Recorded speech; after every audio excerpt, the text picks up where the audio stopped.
All right.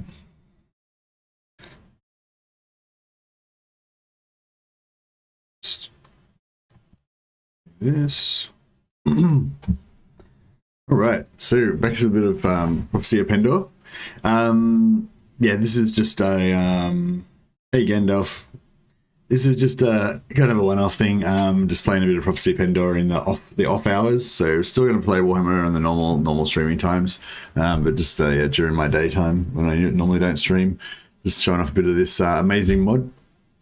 So if anyone who didn't see the first episode, I won't. This will be unlisted on the channel as well, so you can check it in the check out the episodes of the Prophecy of Pendor thing in the recent live streams playlist, but it won't show up as a video normally. So yeah, hey hoods.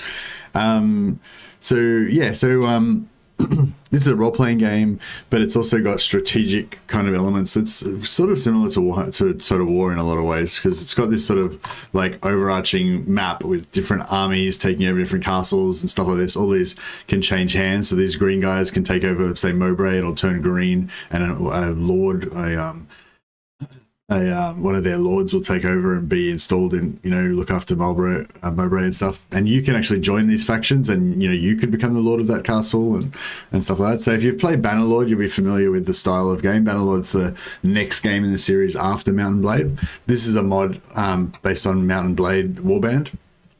But this Prophecy of Pendor mod is like the best mod basically of any game that I've ever played. So I just really wanted to kind of promote it a bit and also play it because it's really fun. But it does take an extremely long time to play, so we're not going to really be able to show the whole campaign probably, but hopefully get a bit of an idea. I did forget that all the music in it is original music that was composed for the for the moderating team. So I actually got 3 copyright claims on yesterday's stream because of the music that kicks in. So I think I've disabled the music now. Hopefully that won't happen again. Apologies to the copyright holders of that music. There'll be, so if anyone watches that later on, it'll be muted in those parts, so you won't be able to hear the music anymore. But yeah, anyway, so so our mission at the moment is to find all of our companions. So we're missing 1 companion at the moment, I think. Hey, Helbrecht, how you going? Yeah, so we've got 10 people in our party. We should be able to have 10 companions. So we're missing Sir Jocelyn, I think, is the only one we're missing. Once we get Sir Jocelyn, then we'll be a full party. But we don't have enough money to... Oh, no, we do have enough money. That's right. Yeah, we've got enough money to hire him. We can also set up these little businesses, productive enterprise. So you just go there. Oh, King Ulrich doesn't like me, so I have to make sure I have to get good relations with him. So yeah, so they won't let me set up a bit of enterprise until I get on the right side with the owner of this castle, which is King Ulrich. Which is fair enough. So we're just running around trying to find some bandits to fight. Maybe we'll join a tournament, trying to win some acclaim in a tournament. I'm playing on like an easy difficulty as far as combat's concerned, so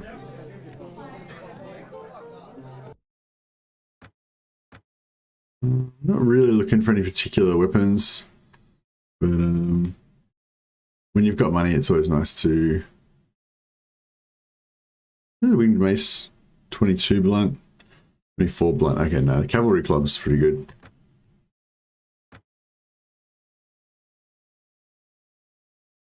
I was looking for some cheap armor. This +6 but it's still gauntlets are pretty good. Pretty cheap. These +7 gauntlets are pretty cheap as well, actually. Got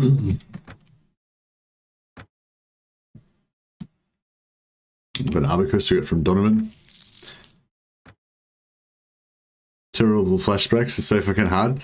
It is hard, but it's very rewarding though. I feel like it's good. We've got a brewery set up here already. I'm pretty sure the Lord of Avendor doesn't like us either, so we won't bother going there. But we might go and set up some... Whoop. So I just clicked like exactly on the little X in the corner of the screen of my browser that had my streaming going on in it, so I just managed to close that down. Oh, I'll get rid of this. There we go. How's that? Thanks for that, Taylor Shock. Yeah, there's no reason for that to need to be there. All right. Where was I going? Oh yeah, we're going over here. So the good bandits that I want are kind of around this area, but we can go over to these green guys. So we're just going reports. So these are faction relations. So Salian are the red guys. Kingdom of Ravenstone are the blue ones that are kind of like Scottish. The Shah Principalities are the sort of, I guess, sort of Arabian / mixed with Mongolian and Huns, kind of all mixed together. The Fierdswain are the sort of Vikings, the green ones, and the Bacchus Empire are the yellow guys. The rest of that stuff. Fixed, indeed. But we're not really big enough to kind of get involved in the affairs of the land right now. We will get involved in it today, I think. I wanted to show off a bit of the mid-game. Yeah, Anson's picking fights with Boadis. So Anson's friend is Adonia, and we've got her, so he should still be friendly. He should still be happy because he's got Adonia to be his friend. These Venskiri Raiders, we could probably almost take them, but I mean, I'd feel better about it if we had Sir Jocelyn as well, because he's a bit of a badass.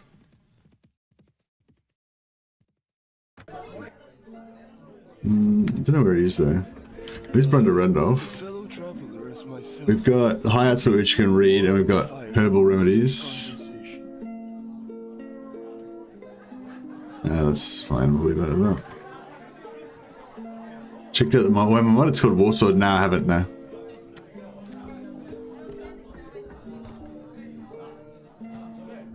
The avoidance and we can sort of hire him and then just steal all his clothes and stuff. But he doesn't really have anything that we need, so we may as well just kind of let him wander around, I guess. I wonder if that tavern music is going to get me copyright claimed again. I said turn off the music in the options.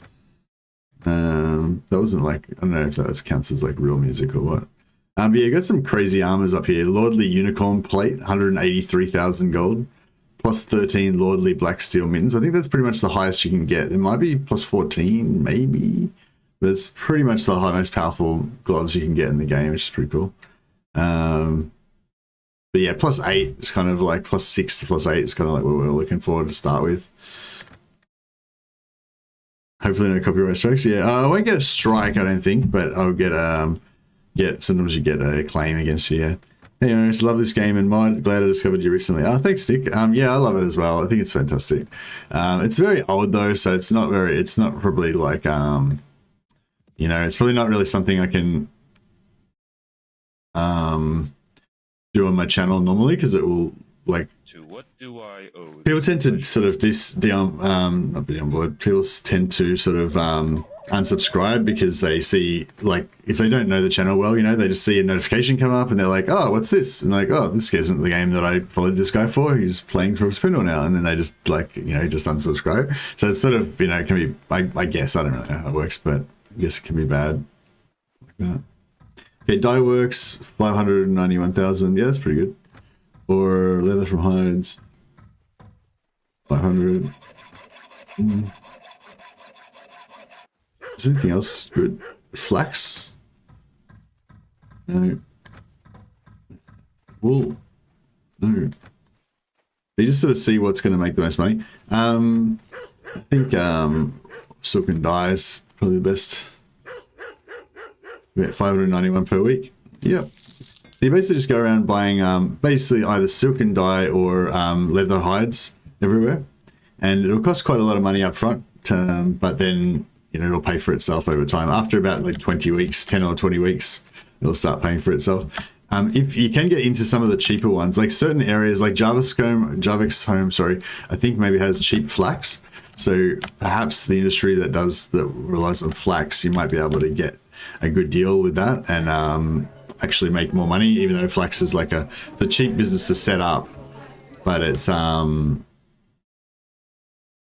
cheap business to set up. Doesn't normally make you much money, but if you're in the right location, it can. So 400. So this one's pretty good, like 402 dinars per week for only 4,500 setup. So it's pretty good if you're a bit poor. It's not quite so good. It's only 342. See, hides are generally always the best, 571 per week, but it costs 12k to outlay, so it's going to take you like, 20 weeks to pay to get your return on your investment. So this is the flax one. Nah, it's not very good. Silk and dye, 563. So this is almost the same same return, 563 instead of 571, and it only costs you 10,000. So I'll go for that. What's your goal for this run? Sigmar based nightly order. Yeah, that's right. Yeah, I'm just gonna do like a Sisters of Sigmar / Sisters of Battle type nightly order, like a female nightly order, probably with like hammers or maces. But I don't know if we'll get that far. It's not like not very many people are really interested in this mod. Like I know like a few people are, and I love it, and I love to promote it. Hopefully a few people will find this that haven't played this before, or that maybe otherwise wouldn't play it, because it looks a bit old or whatever. If I can sort of, expose a few more people to the game, I think that'll be good. But yeah, I don't think I can really do it as a regular thing, because it's just kind of bad for the channel, I don't really know, but I suspect. Alyssa's gone to level 10, so yeah, so we've got these high training skill, or not very high yet, but I'm trying to get it up. So yeah, she's got a bit of experience just from cruising around with me. Her skills are kind of wacky. They're not really what we want for our party, but that's okay. So she's got a good weapon master, so she's going to level up in her weapon skills fairly quickly. She doesn't have power strike, which is not very good. She's got power throw. So yeah, I don't know. I mean, normally I just try to give everyone power draw and make them all archers. That tends to work pretty well. Yeah, archer / warrior women. I don't know. Maybe we should give her some polearm and let her just go around lancing people. It's a hard thing, because you want to give them the weapons you want to give them, and then let them start leveling up in those weapons. But then if you just let them use the weapons they're already good at, then they'll get more experience, so they'll level up faster. So it's a bit like, yeah. Warband is the superior game, I feel like, at the moment, but I don't know.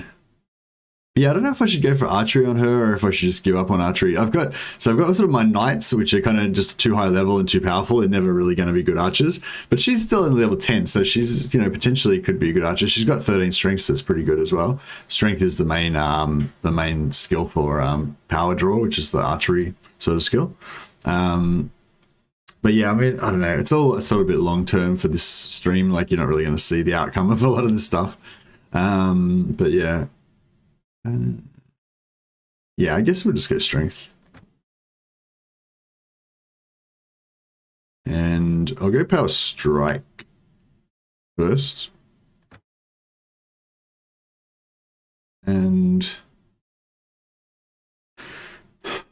we'll start putting points in archery. Yeah, we will go make her an archer eventually, I think. But yeah, but for now, she's fine where she is. She's got a spear, which is a bit too long. We kind of want to give her a shorter spear. We can work on that later. 3210. Give it some plus 7 gauntlets. There you go. Rather than keep filling the equipment constantly, I tend to just kind of, either when I get a bunch of good equipment, I'll redistribute it, or when I level them up, I'll just kind of like, change their gear a bit when they level up, just so that you're not like constantly playing around with it. Well, actually, I mean, to be fair, I would probably just constantly angry peasants.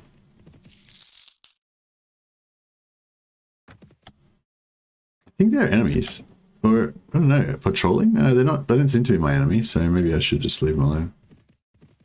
How about we take out these 15 Vanscaries? We haven't had a fight yet. Vanscaries can be a bit tough. So strange to see a streamer no playing pop. Hey Ross, yeah, I know. It's a great game though, isn't it? So normally I kind of ride around in circles for a while, let them throw their axes, and then go in. But we've got a pretty strong well, it's not very strong, that's strong. So I just lanced that guy in the face, which just instantly drilled him. Just killed another guy, I think. We kind of need to get on the plate. Leslie just killed somebody. Leslie's completely fucking useless, so that was pretty amazing that she managed to kill anybody. Alright.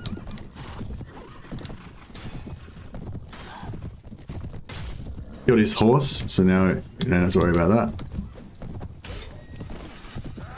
I gotta keep riding through them, otherwise, like, if they get bogged down, then the heavy infantry will wreck them. So I'm trying to kind of keep riding through them, and hopefully our guys will keep, that was a bit of a first person lance to the face there.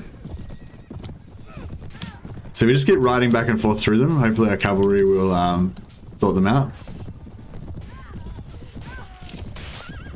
Took out his horse. You can hear the like horse sound if you take out their horse. Alright, we're losing all our guys now. The heavy infantry are like fucking them up.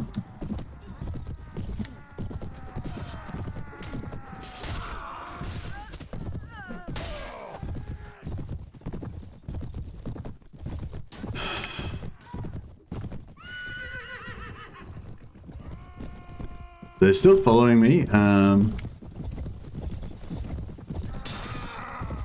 Every time I ride past some other lance, I'm pretty much lancing another guy. But there's still like a lot of them, and they're about to take out Alistair. He's one of our strongest fighters. I know they didn't get him. It's good.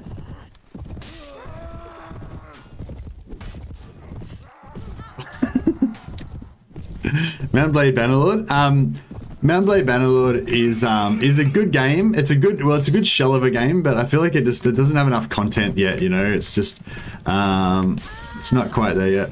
All right, so we're getting lots of experience by lancing these guys. You can see the Apollon proficiencies going up by +4, +3. You know, and we're not just getting 1 point at a time. We're going up like in multiple skill points, and that's because we're doing so much damage. Because we're riding really fast, and the couched lance damage does extra damage.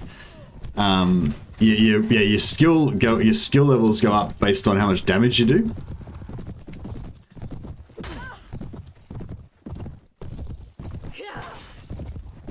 Didn't get him. So the stab with the spear is not really doing much because they got such heavy armor. So I got to really, couch it to get the good damage. Is that a girl? She screamed, like, girlishly. Not sure what's going on there. It looked like a guy, like, with a beard, but then he was all, like, squealed. But yeah, Bannerlord looks amazing. I keep, like, kind of playing, like, wanting to play Prophecy of Pendor, but then I'm like, oh, it's really old and shit. I'll play Bannerlord because it looks so beautiful. But then I play Bannerlord, and it just doesn't have the,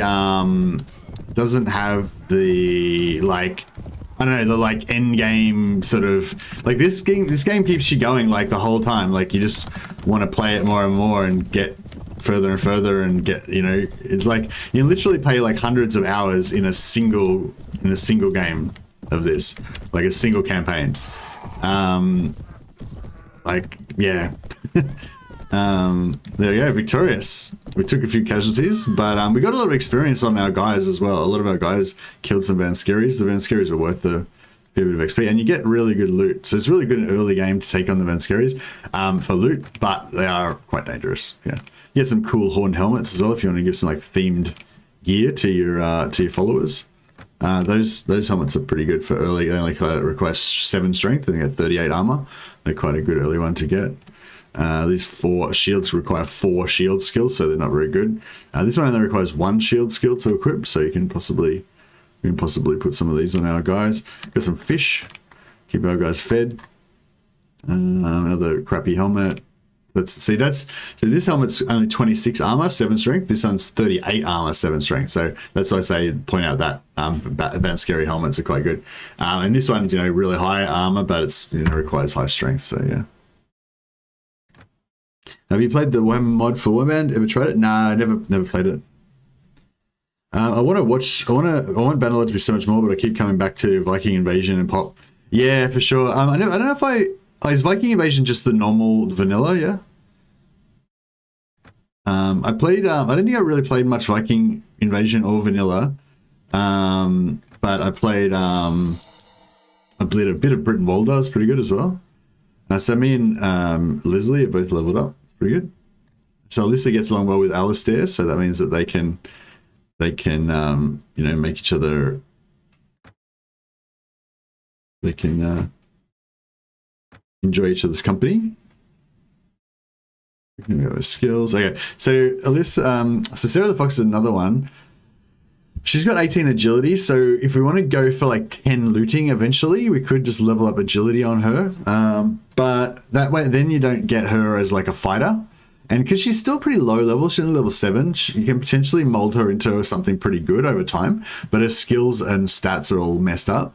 So yeah, so what I normally do is I just ignore, like, I really like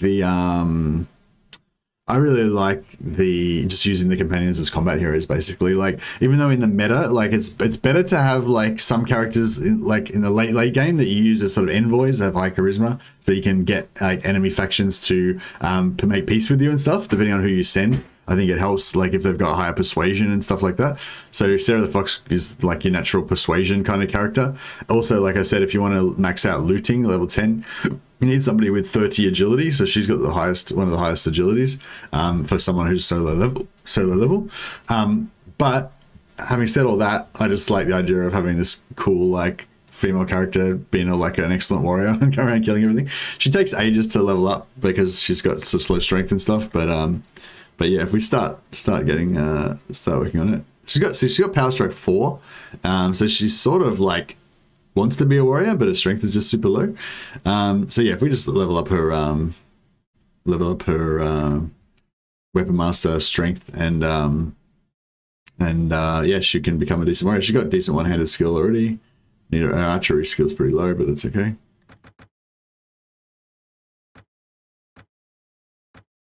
Just see if we can get ready of her. So she's level 7 now, strength 7 now, so we can actually give her this sweet helmet. Doesn't have strength. Oh, she's strength 8 now, is she? Oh, okay. 3610. Don't really give her anything. Actually, these cap and chain helms, 44 armor for only 7 strength. It's really good.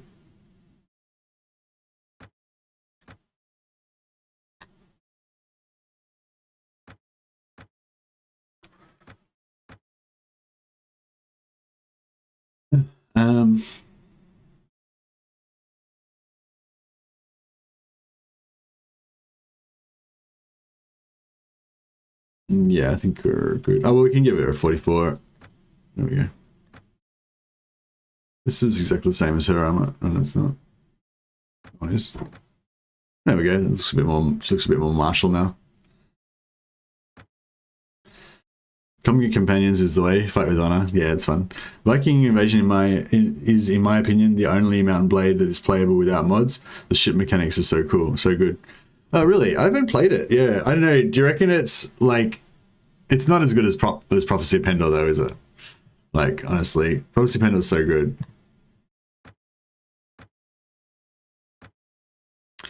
Okay, Leslie. I think we're still going to pump strength first. See, Leslie's kind of not quite as good as Sarah, but she's like only level 1, so she'll actually overtake Sarah in her combat skills, which is fine. Yeah, she can't really do anything. We can give her a shield 1 just so she can equip a better shield. And see, because it's leveling up so fast, she's going to get her one-handed weapon skill up decently high.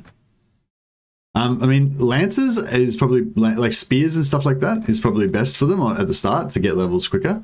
But I want them to have one-handed melee eventually, because when they go into like sieges and stuff like that, it's going to be better. Like spears and stuff are really bad in sieges.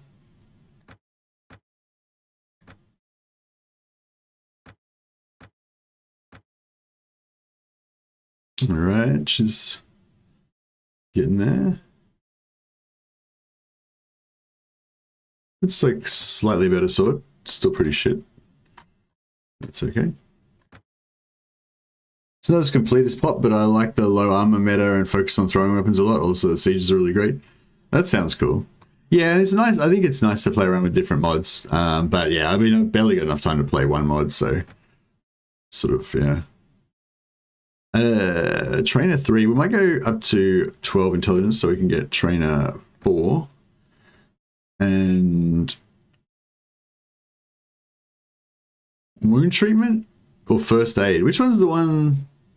Heroes gain 5%. Party healing is increased. I'll go 1 point on wound treatment. So if I'm the highest level in the party, then my wound treatment skill gets checked. So it's like 2. But if there's somebody higher in the party, which I think there is, then it'll check theirs. But this 2 will give me +1. So just say Anson's got like 4 wound treatment or whatever. It'll use his level 4 wound treatment instead of my level 2. Uses whoever's higher. But the leader, like me, there's like if you got 2 wound treatment, then it gives +1 to your party skill level. If you've got, I think, 4 or 5, it gives +2, and like +9 gives +3 or something, and 10 gives +4. So, say if I had 10 myself, then it would use my skill of 10, and it would give another +4 on top, so I'd have 14 effective skill level. Whereas, yeah, if we'll go out of this. Basically, I'm going to make myself a bit of an archer later on. I wouldn't mind getting my 2-handed up as well. And power strike, yeah. Yeah, so I want to lead by example. But yeah, if we look at party, so what were we talking about? We're talking about wound treatment. Yeah, so wound treatment. So if we got 4, one of the other characters got 4, and then we got +1 because I've got level 2 in it, so that's giving that +1. Same with first aid. Somebody else has got 5. I'm giving it a +1. Somebody else has got 6 tactics. I'm giving it a +1. Looting, I've got 7, which gives +2, and it gives a +2, so yeah, they go together. So I've got like 9, I guess, effective looting. Yeah. Here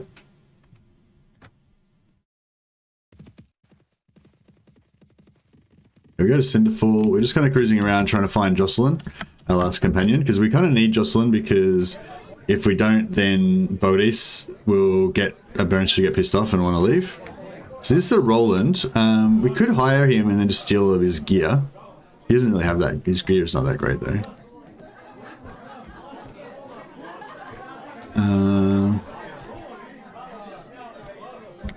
We could keep him for a little while.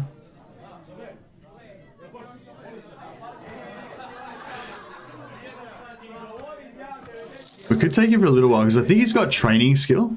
So he'll kind of he'll help level up the lower level characters. So basically training skill gives experience to everybody in the party. But it also, gives like your own training skill. No, so everybody gives training skill experience to anyone who's lower level than them. So as I level up, I'll probably become the highest level character in the party. And so my training skill is going to be quite valuable because it's going to sort of train everybody. Whereas the knights that are quite high level, yes. It's good to get training skill on them if you want to level up the lobbies. Hey, Ruben, thanks for coming along, man. Yeah, let's see if we can get another productive enterprise here. So hide 640, that's quite high. Die 550, not quite as good.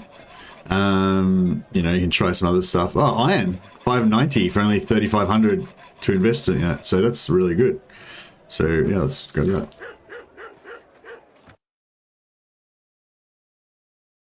Now marketplace. Let's see if there's anything good here. Kind of looking at some endgame armor, but like some of them are pretty cheap. Like that's pretty cheap. It's got quite a low strength requirement. So that's more what you'd expect. 5620, but it requires 14 strength. 5420. Look, that's pretty cheap. It's not cheap. It's expensive, but it's like, yeah, whatever. Anyway, shouldn't get too excited. I gotta find Jocelyn. Where the hell is he?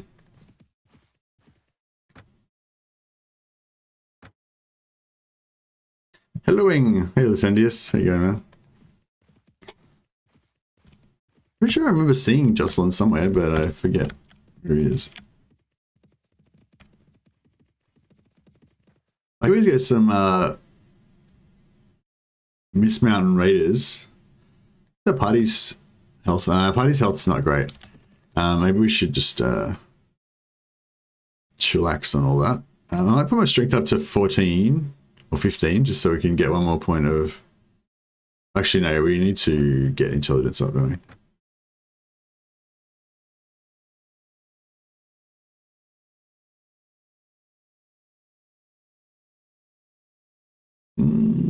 I do kind of want athletics and shield up eventually, I guess.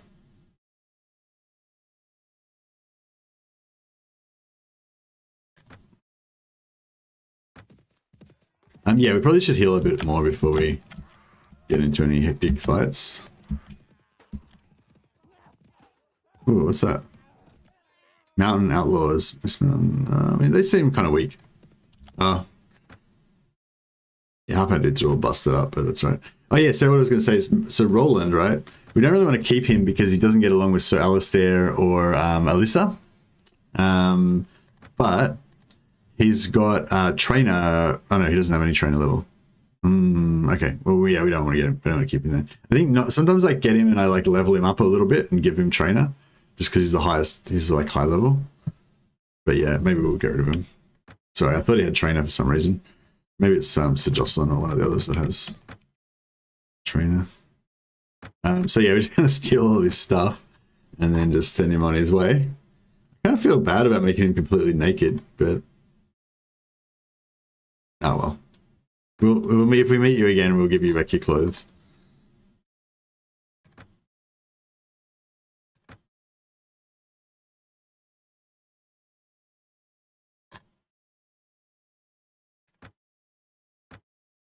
So later on, we'll get him back into our party again, and we'll maybe use him for some stuff.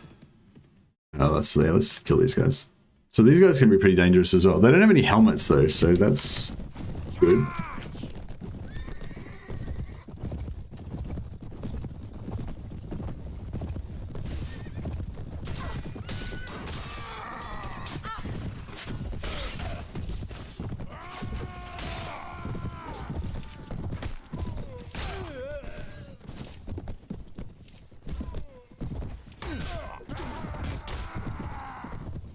Alright. Now here our companions are making short work of them. We've got a rider on loose there. Clean lance hits? Oh, thank you, sir.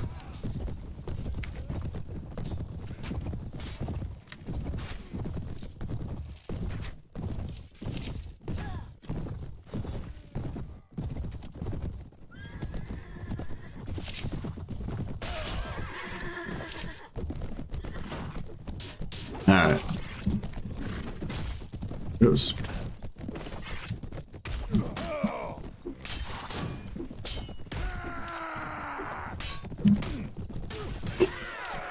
Got him.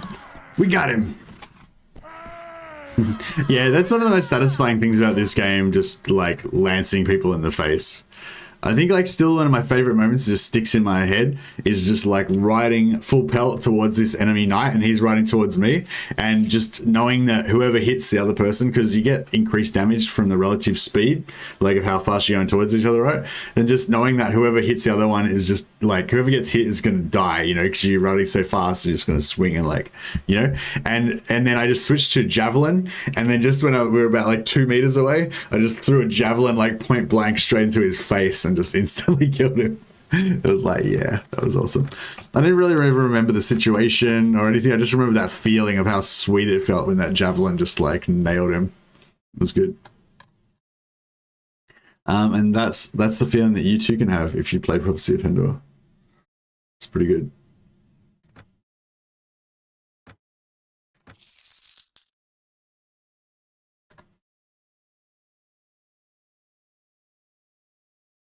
Yeah, just everyone's saying they get along with each other. They're all happy. Anson got to level 3. So yeah, again, should probably make Anson a doctor, but I'm just gonna like level his combat skills as well because that's what I like to do.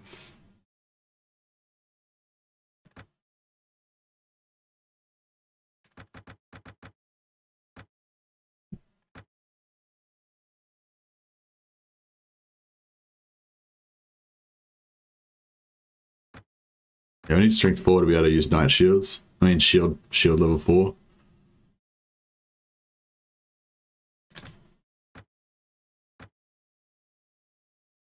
Yeah, slightly better armor. Still got a crap sword, that's fine.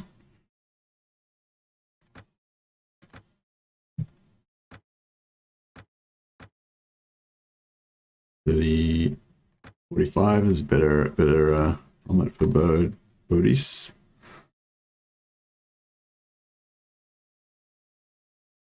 Oh, 22.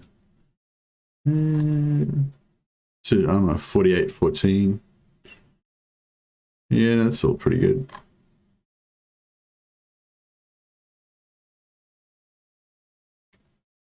Hey, Velitis, how you going? Going to do a stack army like all cavalry, or just go with the flow? I'm mainly doing companions at the moment, just kind of doing the early game, just cruising around with my companions, trying to like level up and gear up my companions to make like an elite bodyguard. The theme of the game is that we're trying to establish a kind of holy knightly order of Sigmar. Probably going to make it like an all-female order. So basically my mission is just to become just to sign on with one of the lords, and then get a fief where I can build a castle, where I can recruit knights.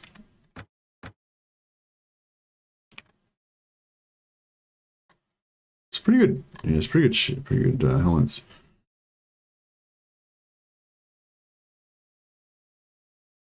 Longlock cavalry lance. The cavalry lances could be good if we have like a really hard fight and we want to really get our knights to just kill heaps of stuff. Giving the knights porter stuff. Interesting. There's some interesting weapons in this game. There's so many armor. That's one of the things I love about this mod. There's so many different types of cool armor that you can get with all different looks and stuff. So you can equip all your heroes or your character companions with different sort of outfits and stuff. And yeah, it's pretty fun. We'll just see if everyone's got helmets and stuff. Yeah, everyone's like basically geared. It's fine. Yeah, so my plan is to just gear up my companions a bit more, make them a bit more like elite, level up some of our lobies to get them just up to like minimum combat effectiveness, you know, and then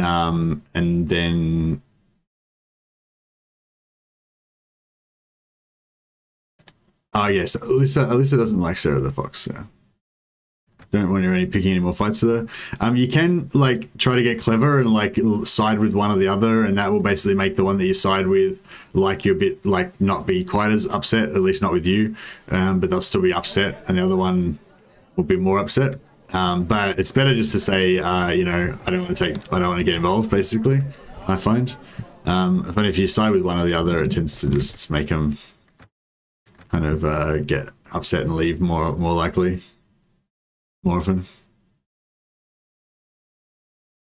We can yeah. The other thing we're going to start looking for is bows, in case we want to upgrade to our archery, like start training our guys in archery. But yeah, there's nothing. And some like some short lances as well. So this short lance like this is pretty good. Give something like this to Alyssa. She'll do a lot better than she will with her black iron spear. So yeah, we go Alyssa. So throwing spears are fine. She can throw them. But see this black iron spear, we haven't reached 230. It's really, really long. So if she gets close to stuff, she won't be able to hit it. Whereas if we give her this like 180 one, it's a little bit shorter, so she'll be able to like poke things a bit more easily. You can upgrade her boots, and what's her armor? 3210. 38. There we go. She's pretty much geared up now. Yeah, I find short spears they're quite good with. Or short lances. Big chunky Chungus Warhammer for Sigmar. Yeah, I wouldn't mind giving like having like a what do you call it? A party of like maybe give them, oh, I don't know. I mean, archery's good, but yeah, maybe I was thinking maybe give them like heavy shield. Maybe give them 2 shields, so they have a shield on their back as well, and then give them deserters. What are they? Ravenstern archers. This could be dangerous. What's our health like? Yeah, we're kind of healthy-ish. But yeah, this shouldn't be too bad because they're only archers, they're not high level, but it'll still give you an idea. So see, look at this arrows coming at us. So if we don't have shields, like all of our dudes will just get wrecked. And this is why you need big shields. We'll probably start seeing some of our guys get killed now, really soon.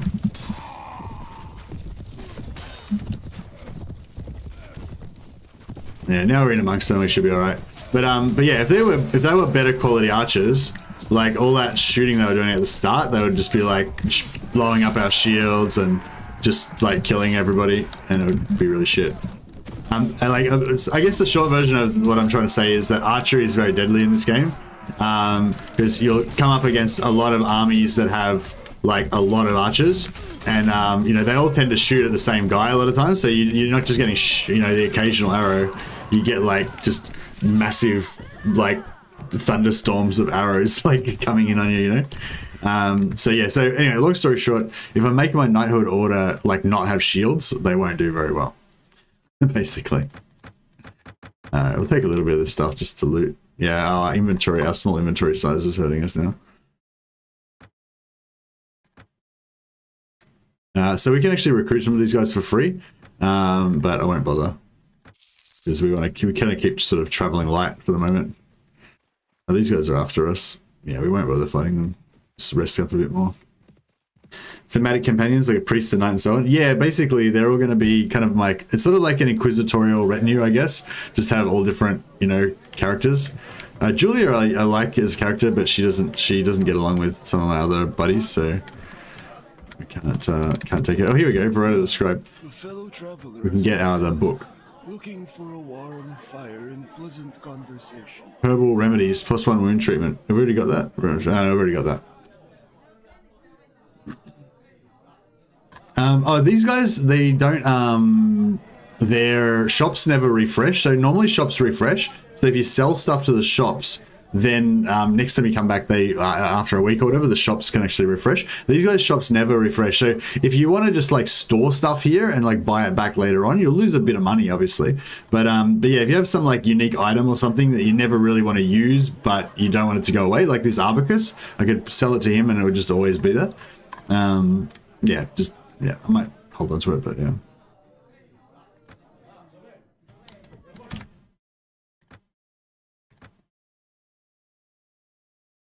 I might just get rid of some of this crap now.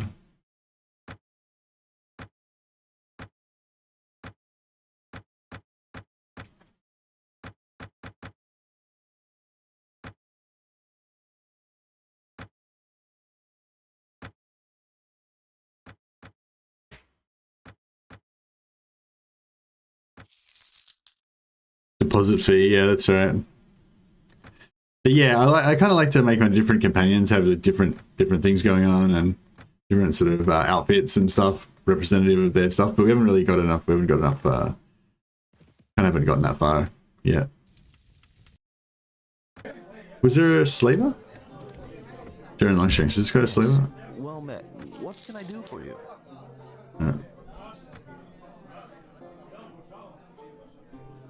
Oh yeah, that's right. The good thing about you hire the companions and then you get rid of them again, and then if you ever need to find them, you can do this. I'm looking for one of my companions, and they'll tell you where they are. So that's a good reason. Even if you don't want the companion, like you just like talk to them and get them and hire them.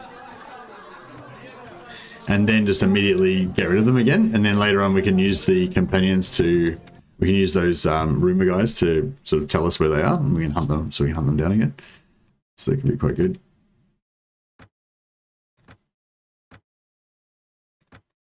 She got anything good? She doesn't really have any good clothes, good equipment or anything. Oh, this spear, short spears, kind of like what I was saying. But you can't couch it, so it's better to get like a short lance if you can get them. That way they can still use it as a spear, but they can also couch it and get that mega damage if they really want it. But yeah, we'll separate it for a while. That's right, I need to part ways. So that way, you know, just she's not in our party, but if we ever need her back, we can just ask like for rumors and see like where she is. So these Jatu are after us. We're a little bit slowed down by those 3 prisoners, but it's not too bad. Got these guys chasing us. Right, we might have to do. I can't remember where we saw Jocelyn. We saw Jocelyn somewhere, but oh right, shit. So these are Noldor patrols, right? So we want to kind of get friendly with them, but they're currently hostile with us. So if they attack us, like if we go up to them, they'll attack us and totally wreck us because they're really strong. But if we wait till they attack somebody else, we can like join in and help them. But yeah, so it's sort of. We just kind of stay at a distance. It's really a good time to save it, actually. So you stuff up and then you accidentally get wrecked by the Noldor. But yeah, there's 2 ways to do it. Either you can join in on a fight with them, or you can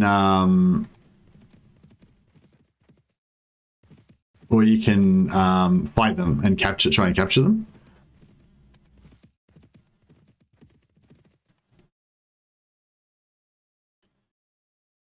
Okay, so Frederick of Mettenheim, he's gone and done his mission. We sent him off to increase our right to rule, which comes into it later, basically, yeah, after you want to like become a king and stuff.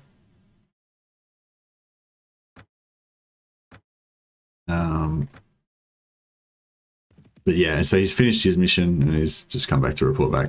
We don't want him in our party though, because he doesn't get along with a couple of other party members. Celia's Jatu everywhere, like that's real bad. It's not good. All these orange guys are like real bad news for us. There's some more there. Fuck, they're fucking everywhere. So the thing with Jatu, why they're so deadly, is that they're all cavalry, so they're fast. So there's some more elves. So if we can get these elves to like fight somebody, then we can join in on the elf side, which is cool. But if they fight against like one of the main factions, then we have to sort of pay. We can fight these guys, I think. Yeah, basically, if we get them to fight one of the, if they get into a fight with one of the main factions, then we can, you know, join in and get the positive relations. But drilled. But we but afterwards they have to pay that faction to become friends with them, and it's very expensive. So I'm trying to knock these guys out so we can sell them into slavery afterwards.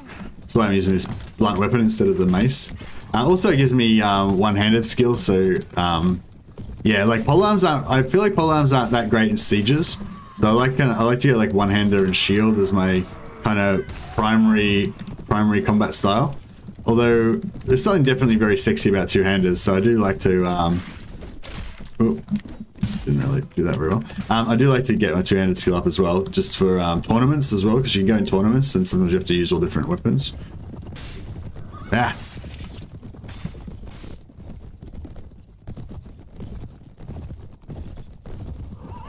Fucking missed.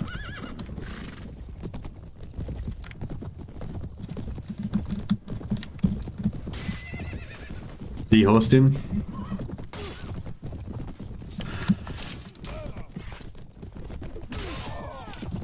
Alright. Sorted. How many guys did we lose?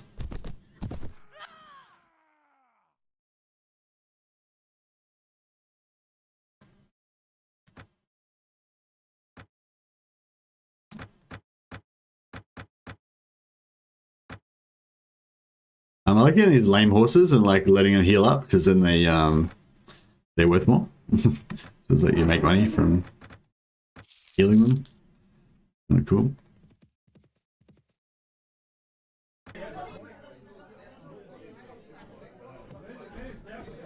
Oh, okay, so we got a drunken caravan guard here that wants to fight us.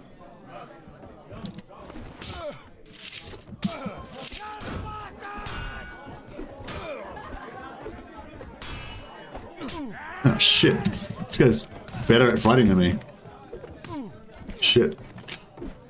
Oh fuck. Oh shit. Oh no, I'm gonna get bashed.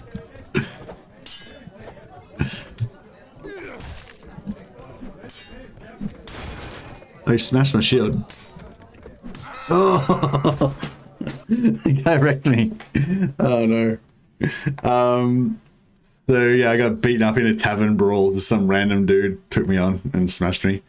Ignominious, bit embarrassing for the Church of Sigmar, the fledgling Church of Sigmar, the champion. But what's my champion? What's my name? Helbrecht Hindenstern. So I've got Volkmar Hildenstern's surname, and Helbrecht is like the leader of the Black Templars from Warhammer 40k. Oof, no, embarrassing. Let's just pretend that didn't happen. But yeah, my combat skills aren't very good, unfortunately. I need to level up my stats a little bit. Also, my actual like real life combat skills aren't very good either. I'm not super good at combat in this game. Here we go, some ranger arrows. So these arrows do a lot of extra damage. Like this is some normal. This is some bodkin arrows +3. There's some bent arrows -1 damage. You know. So yes, you get these like +5 damage arrows. I think you can get ones that give you +8 maybe or something. So you can get like really good arrows, and that will help you guys like level up really fast when they start doing archery. We'll get into that a bit later on. Okay, so we're gonna get rid of some of these horses.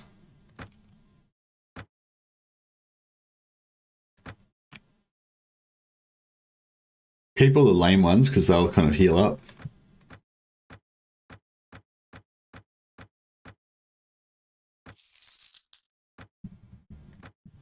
Oh yeah, also when you get a book, you've got to go in here and take an action, select a book to read, the High Arts.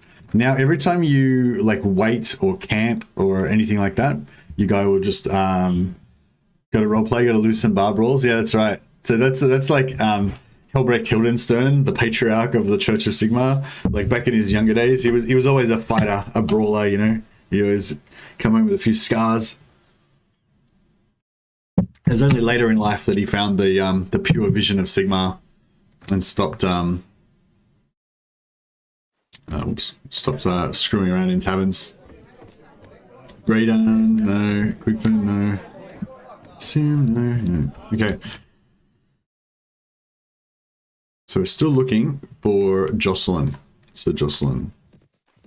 Venture companies. Venture companies are currently hostile to us. They're also very strong. Hero Adventurers is one of the most powerful units in the whole game. Adventurers are quite strong as well. Yeah, so we don't want to mess with those guys. Some more deserters here. We can take those guys on. Deserters tend to be kind of like low tier military units.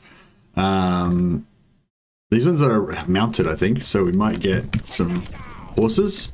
Oh, we're in, yeah, cavalry fights in hills are not super awesome. Oh, I just realized they might have lancers, which would be really bad.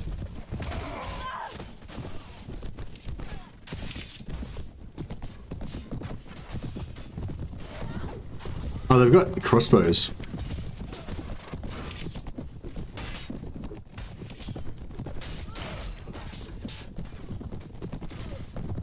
Yeah, so horse archers are really annoying because they won't stand and fight. So they tend to take, like, the fights tend to take a long time because they just ride everywhere and they don't, like, yeah, like, it just takes a long time to kill them. This is why going into archery is quite good because you can, this is really easy to kill these guys with archery. Ah, crap. Just shoot them in the back when you're riding around. Yeah, we might get into some archery soon because it's pretty useful. Oh, I just hit his horse's bum. Oh yeah, so this is when you get to the edge of the map, there's like an invisible wall, and AI quite often will run into the wall and just sort of get stuck there. So that's something you can, if you are in that situation, yeah, if you just ride around near the edge of the map, they'll eventually like run into the wall, and then you can kill them. Yeah, you can exploit that in a few different fights. Yeah, basically anything where the enemy's heavy cavalry, if you just fight near the wall, then a lot of them will get stuck on the wall, and then you can. Huzzah! Huzzah! This is such a fun game. Oh yeah, we got some nice leather armor. 3 shields. There. Crystal Noble Swords. Decent. It's got a high strength requirement though. A bunch of these nice helmets. Not that one. No, these ones are. That's good. They're okay, but whatever. Strength 3, nah. But yeah, so see the size, 58 by 82, whereas my size is 66. So I don't know if that's bigger or not. I feel like it's kind of bigger. And you can see the hit points, 523 out of 523 versus 334. So this one's going to last me a lot longer. And I can even put another one on my back if I want. So you can, if you get shot in the back, it'll hit the rear shield, which is pretty cool.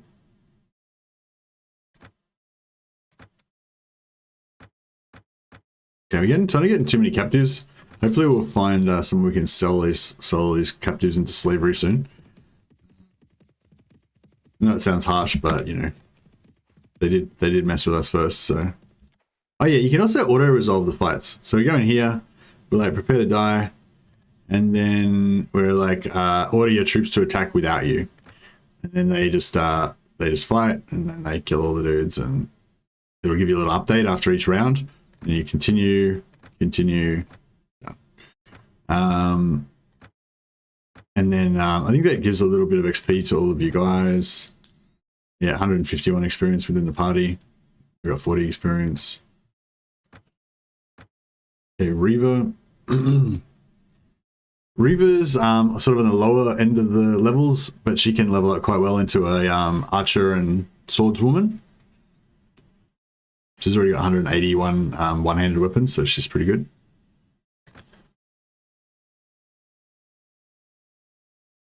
I don't want to give her a power strike, but I kind of want to give her shield 1 just so she can get some better shields. We'll go archery. And I just noticed she's already got power draw 3, so we can actually give her a bow right now, like a decent bow. We haven't got one at the moment, but yeah, we maybe should try to get a decent bow for her. And I don't have a shield to give her either.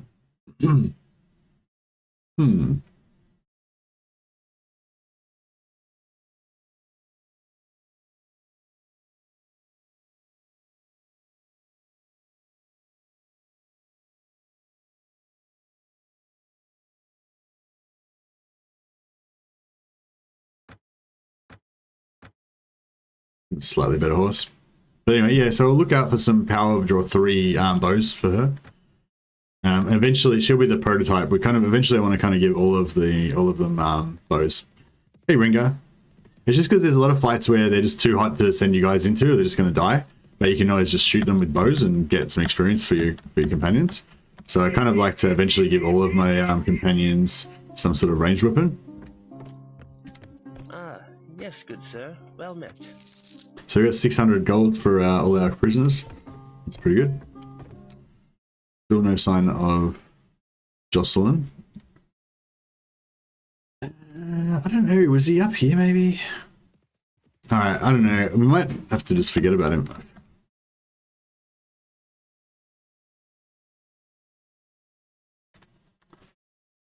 Yeah, see, Jocelyn is Boadic's friend, so Boadic might actually leave if we don't like get him at some point. It's annoying because I didn't have the money to hire him when I saw him last time, and now I just don't know where he is.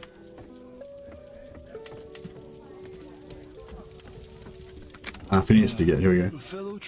This guy sells books. Looking for warm fire and pleasant conversation. So Life of Legionnaire member series. So this gives us +1 to trainer while it's in inventory. So that's really good. Gives all of our guys experience, all the ones lower than us. And this Field Surgeon Handbook gives surgery. So we'll take that as well.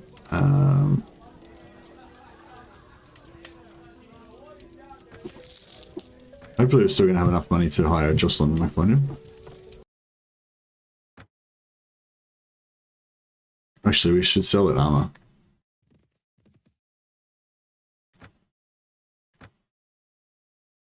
Oh, actually, does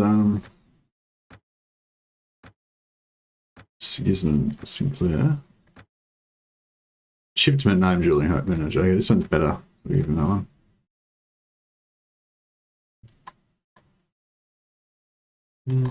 What's his armor like? 4617. That's pretty good. Yeah, no, he's pretty solid. He could give him a shield. Yeah, he doesn't need his Pendor Ravenstone Greatsword. We give him a shield. That way he'll basically, if he's getting shot, he might be able to switch to his shield. But he'll use his sword to like hack people. Mercy the slave trader. I don't want to be like remembered that way. Hey Rengar, did I say hi? Yeah.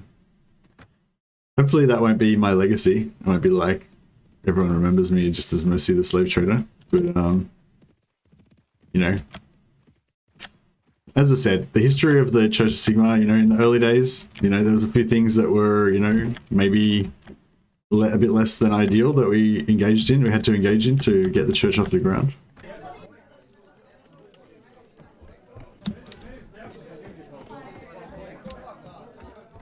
Nope, Sir Jocelyn is not here. I don't want to be remembered that way. That's right. I don't want to be remembered that way. I did like a lot of other stuff as well. I wasn't just slaving people. I'm just gonna sell all this crap. Okay, it's not, none of it's like great, you know. None of it's like really high quality stuff. So yeah, so these books, you just put them at the bottom of your inventory and you just forget about them. They just give you passive pluses to your skills. They're the only ones you can get that give you pluses to your skills. So you get +2 trainer, +1 wound treatment, +1 surgery. But then at the same time, you can be actually reading a book at any one time. So I haven't started reading it. I'm 0%. But if we'll see if we can buy a bow. So that's power draw 4. So we want one that's power draw 3. That one can't be fired on horseback, so that's no good. Yeah, we need some like short bow kind of action. The guys who didn't sell into slavery are dead, right? Yeah. So I mean, really, it wasn't slavery so much as like relocating. It was like rehabilitation, you know. It's like putting them in a safe. Well, not that safe, I guess.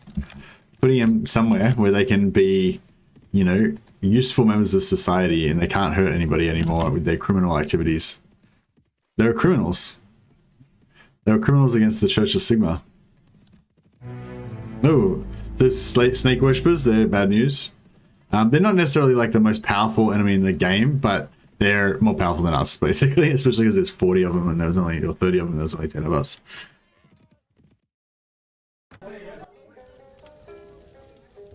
No Jocelyn. Nope.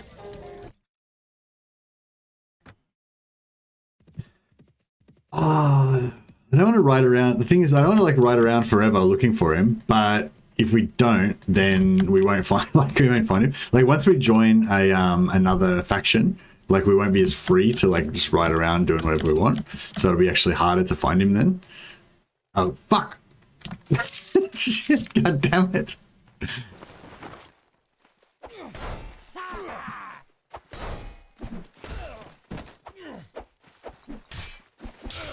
Oh shit! There's 2 of them.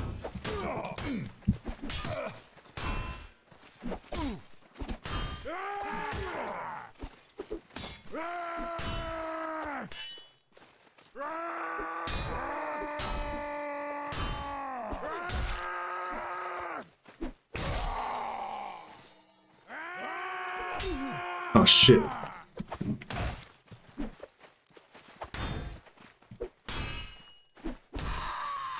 Whew. Whew. That was tense. Just had to fight for my life. Fuck. So every time you enter a town when it's nighttime, there's a chance that you'll get attacked by bandits. So what you can do is just, like, whenever it's nighttime and you want to go into a town, just don't go in, just camp outside the town for a little while or whatever. But I just keep doing it and just getting like absolutely fucking wrecked by these bandits all the time. Oh. I thought that was Sir Jocelyn for a second. I don't know what his armor looks like. But yeah, this guy's a badass. If we hired him, he would just single-handedly like wreck all our enemies for us. Pretty much.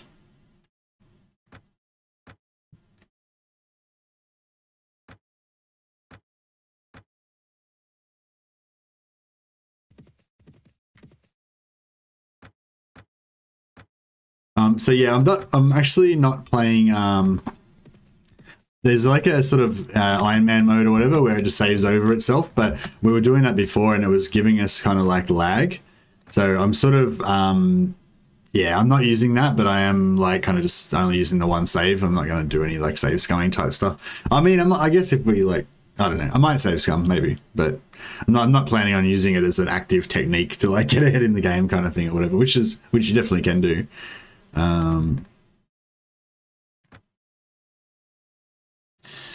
Yeah, as Anson gets stronger, he'll be able to equip better weapons and gear. We don't have anything else to give him right now, but yeah. Where are the Corsair? Yeah. Yeah, better, more maneuverable, faster horses tend to give him more survivability as well. But yeah, I mean, be better in combat and have better armor is also obviously very good. Oh, damn it. Don't know where he is. There's a lot of places around. Now, you can just keep talking to these guys all the time, get more rumors. Just gives you more like random events that happen. I don't know if it's worth going to Naltar or not, but Bruce over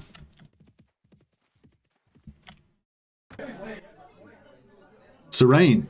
That's not who we want. So Jocelyn, here we go. Okay. So now we've got our full team. Oh, well, if we can afford him. Oh, he's only 5,000, that's right. And Serene is... We don't want Serene, but he does have a good shield.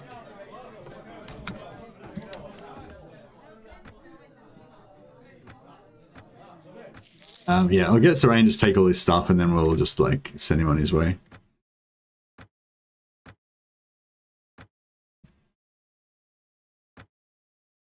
Got a good rank 4 shield, cavalry, down with that. Don't want that. Might give that to someone. It's no good. It's no good. That's good. I can leave him with this. Oh, I mean, he looks really stupid like that, doesn't he? I don't know if he looks worse with it or with it. I don't know, we'll leave it on there. Whatever, that's fine. Alright, we need you to separate for a while. Okay, so now we could actually join. So Jocelyn's like level 30 or something, I think. Put him up here. If we go like skills, level 32, right? So anyone who's lower than level 32, his 5 trainer skill will help them level up. So that's like really good. And so Alistair should be around the same level. He's level 32 as well, but he doesn't have... Oh no, he's got trainer as well. Okay, sweet. So these two guys, between the two of them, both got 5 trainer. So they're... Where is it? 1, 2, 3, 4, 5. So they give 30 XP each to everybody lower level than them, basically. I'll have to try this beast mode when I get home. It looks like an amazing time sink. Oh, it is. It is. Slaver and mugger. Yeah, that's right. We just be like, hey man, join our team. Like, yeah, we could really use somebody like you with your skills. You're a knight. Like, that's really impressive, man. Yeah. Bash. Take all this stuff. That's not nice. Okay, so we've got a shitty helmet. 4512, 4514. There we go. Boom. Upgrade for you. 21. 31, boom, upgrade for you. Horse, crap, give you Serene's horse. Long cavalry lance, yeah, overtime. No, he's got a pretty decent sword as well, and yeah, we'll leave him the lance for now. We'll probably do some work with that, but his helmet is pretty poor. So what we might do is...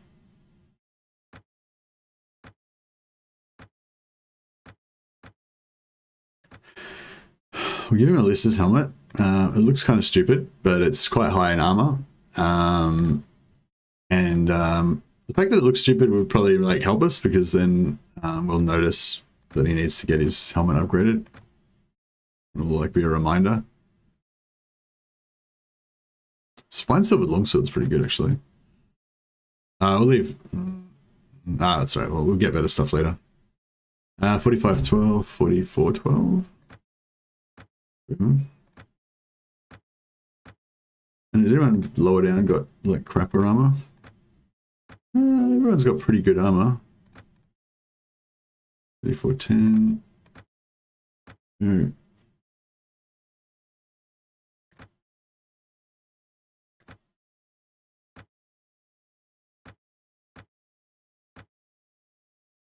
Oh, she can't use that. Oh, crap. Anyway, and then, yeah, we'll give badge to Jocelyn. Slightly better helmet. And, what should we like that? Oh, yeah, it looks really dumb. We'll give him the Falcon shield as well. So he's got a shield on his back as well. Just makes him a bit tankier. So if he gets shot in the back with arrows and stuff. Hey, Jesus. You get deep into the game before you realize, oh yeah, it's amazing. This is an amazing game. It's like, it's just, it's so good. It's probably the game that I've spent the most time on, apart from Total War. All right, cool. So now we can actually, we've got two choices basically. We can either go and start we can keep kind of like screwing around with stuff basically, like farming the Noldor would be what I would normally do now. It's very time consuming though, and it's probably like not that exciting to watch. I don't know. But it's sort of, I don't know, it's sort of hard. It's like, on the one hand, I think I should show you about farming the Noldor because that's what you should do. Like if you're playing this game seriously, you'd want to farm the Noldor. Probably, you know, unless you had some specific reason you didn't want to or whatever. But then again, it'd be kind of cool to show like us getting into the mid game and Inquisition hunters. We should be friends with them. Like Inquisition's our sort of guys because we're all like religious nutbags.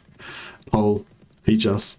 Nah, I don't think I'll do a poll. I think I'm just gonna like, I'll do a bit of it and like if it, actually another way we could do it is just wait till later and then use blunt instruments to capture them. So there's sort of two different ways you can do it. So the one way is to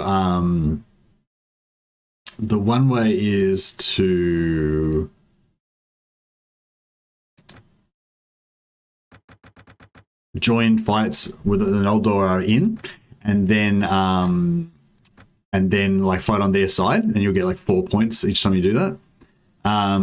Or the other way to do it is to fight against the Noldor and have lots of guys with blunt weapons, and the blunt weapons guys will actually capture a few of the Noldor, and each Noldor that you capture I think gives you 1 positive relations with the Noldor.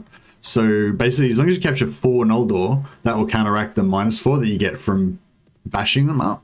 And if you capture like 8 of them, then you actually come out with +4, you know, everything above 4, you get actually, so it gives you like increased relations with them. So you can actually increase your relations with the Noldor by attacking them. It kind of sounds weird, but that's kind of what it is.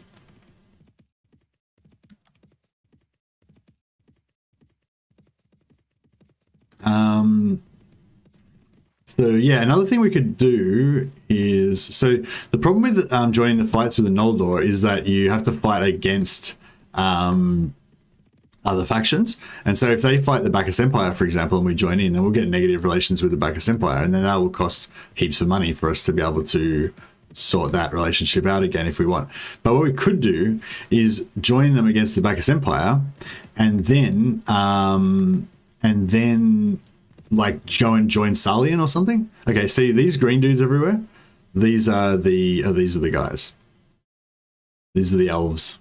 So we basically, what we want to do is like get these elves to like fight that guy, then join in on the elves side, and then we'll get positive relations with the elves. That's kind of the theory. Oh, we're getting that lag again. It's sort of hard because the weaker parties will run away from the stronger parties, right? So it's hard to like get them into combat with each other, you know? I don't know. I think it's going to be too, you can sort of see how it's hard already. Like, you know, like the yellow guys would want to chase the Noldor because they're stronger, but the Noldor are faster, so they run away. And it's just, yeah. So Night Turn can be good sometimes because they'll... See, this is no good here because if they join into a fight with those guys, all of these other yellow guys will join into the fight too, and then the Noldor will get their ass kicked. So if we join on the Noldor side, then we'll get smashed. So that's no good either.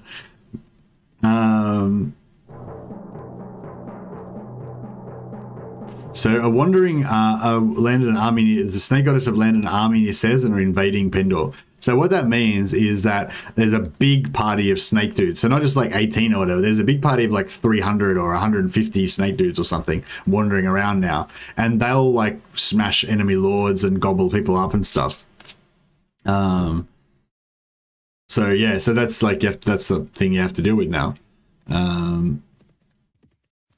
But yeah, so what we could do, like these farmers would be a perfect example, right? If we can get these guys to like hunt these farmers, and then we can join in, and then like obviously the Noldor. Oh, here we go. This fight over here is good. But it's Duke Elamar. So I want to join Sullian. So that would be a perfect example. This fight over here. So like even though Duke Elamar outnumbers them 34 to 33, the Noldor warriors are like complete like weapons, you know, and they'll like destroy. So yeah, so it's definitely like if we join the Noldor side, we definitely win, and we get +4 relations with the Noldor. Well, they've already got a bunch of Noldor prisoners.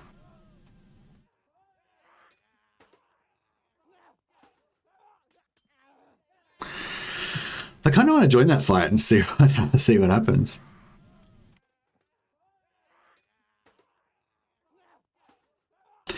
Maybe I will do some saves coming. We'll just save as, so we can show you what I'm talking about here.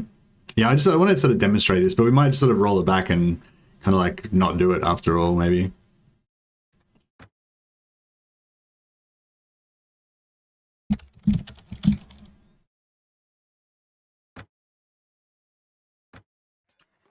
Love the faction invasions, except for the demons. Yeah, they're pretty badass. Okay, so yeah, so we're gonna try and join into this fight, right? I don't know if we can make it there in time, but maybe. Okay, cool. So we can choose whether we're gonna rush to aid of Duke Elamar or rush to the age of the elves, Fagwars, warriors, whatever. If you have really bad relations, like if you're enemies with a faction, it won't let you join their side. You can only join if you're kind of within a certain range. Like we're at -20 at the moment with the elves, so we're still able to join. Okay, so now we can order our troops to attack, but the elves won't do so good in auto resolve. But if we actually fight them, the elves will like wreck. So yeah, if we just make everyone charge, that'll probably do the trick.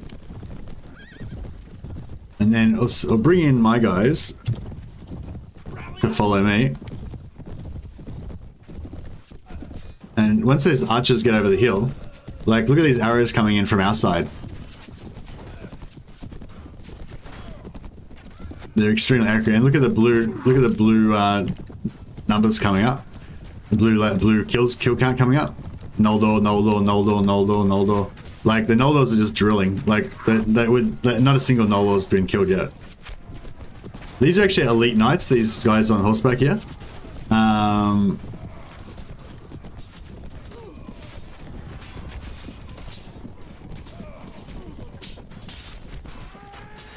Noldor. See, the Noldor just kill everybody. They're like slaughtering them.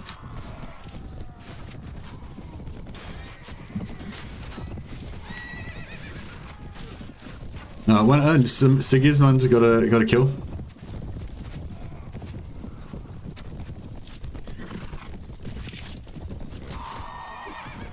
There you go. So that's the Noldor. They just killed every single dude. They didn't take a single casualty. So yeah, if we had have fought in combat with them, then you know, if we had have auto resolved it, they wouldn't have done so well. But yeah, we got one kill. Boom. So look, he looks serious as shit. He's like, "Thank you for your help, human." So yeah, so our relation went from -30 to -26, but our relationship with Salian went to -4.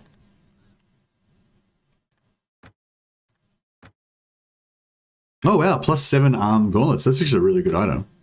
War spear, yeah, it's not that great. Okay, now the other thing about this is that the Noldor hate us, right? So we have to get the hell out away from them, otherwise they're going to kill us. Luckily they get frozen for a little bit. So these fights are dangerous with the villagers because so this is all of our businesses we've set up. giving us a few hundred gold per turn. Our party's giving us minus 714. We've got some high level guys now, so they're a bit more expensive. But we're paying for ourselves with our income from our things.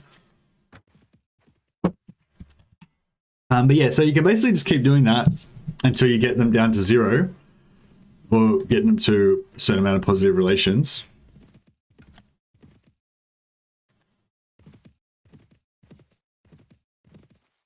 Oh, we're getting this lag again. I think you have to like restart your computer to get rid of it. It's kind of annoying. I wonder why that started up.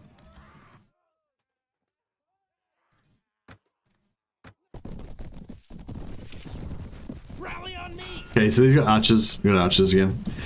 So common thing to do with archers is you ride out to the. Oops. You ride out to. Oops. Keep hitting the wrong keys.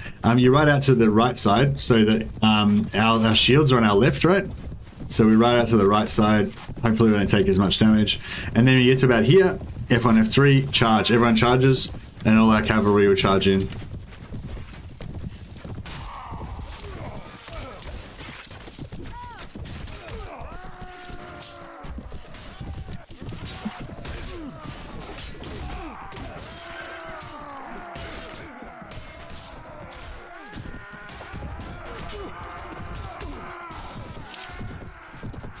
So it's not good how they're bunched up like that. Bunched up infantry are not great for cavalry.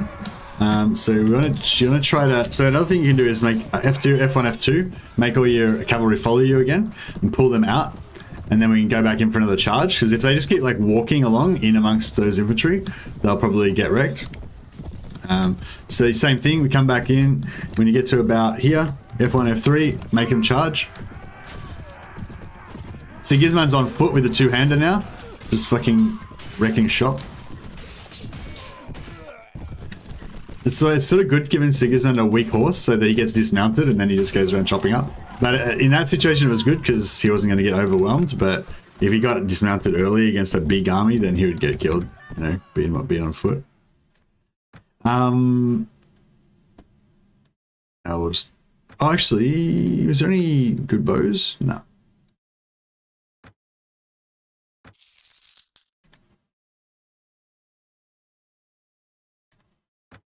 Okay, so over here, there's a fight going on. Oh, I'm not used to these keys. Over here, there's a fight going on between Salian and the Empire. But it's like, so what I could do is I could join this fight on Salian's side, and then I would get +4 relations, which would balance out the -4 I got for helping the Noldor against them. But they're going to lose that fight, 900 versus 500. So I don't want to join that because I'll be on the losing side. So that wouldn't be too much fun. Just keep saving this so it's a bit dangerous. But yeah, it's pretty I don't know, it takes a long time to try to get the Noldor on side.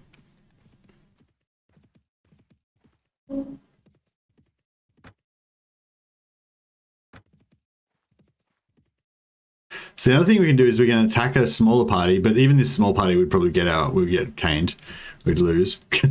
But yeah, you can attack small parties of Noldor and try and knock them out, and then yeah, you can get them on side that way. So that might actually be the better way to do it. So money 5-5. We don't have enough positive relations to.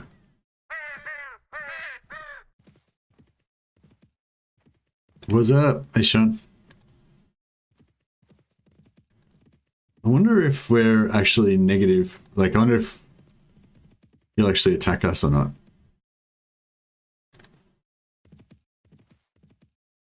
Doesn't seem to be after us.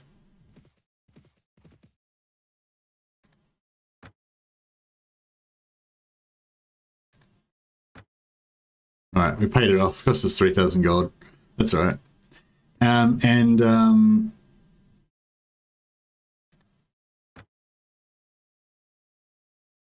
Oh yeah, so you can ask what would it take to make a lasting alliance with your house, and he'll tell you what the situation is with his marriage, marriage possibilities. We're looking for a suitable groom for my sister, Lady Johanna. Too early, you're making money. So we need to get more fame and honor and stuff.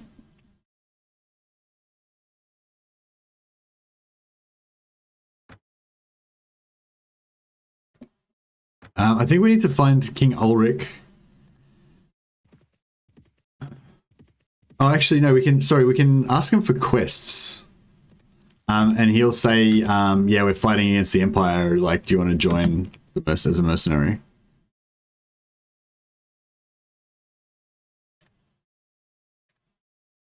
King Ulrich, hire a company of mercenaries. Would you like to enter the service of Salian as a mercenary captain? Okay, so this is how we're going to establish our knightly order. First, as a brutal mercenary unit fighting in the employ of Salian. Period no less than 1 month. Okay, and they actually pay us as well. They pay us money as well. So this is what I mean. Now that we've joined as a mercenary, our relations are equal again. So if we if we had have been farming like Dashar, like if we had have been getting the Noldor to attack the Empire and joining the battles over and over again, so we had like minus 100 with the Empire, then as soon as we join this guy as a mercenary, our relations get put to be the same as the Empire, so it equals it all out. I mean the same as Salian, the faction that you're joining.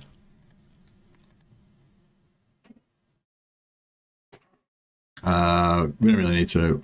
These pathetic excuses for Pendor lords are as moronic as they are pretentious. Give this fool short shrift. You have no need of him.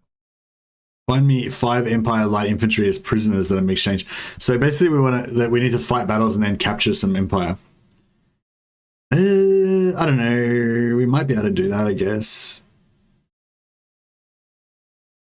I don't know. We'll leave it.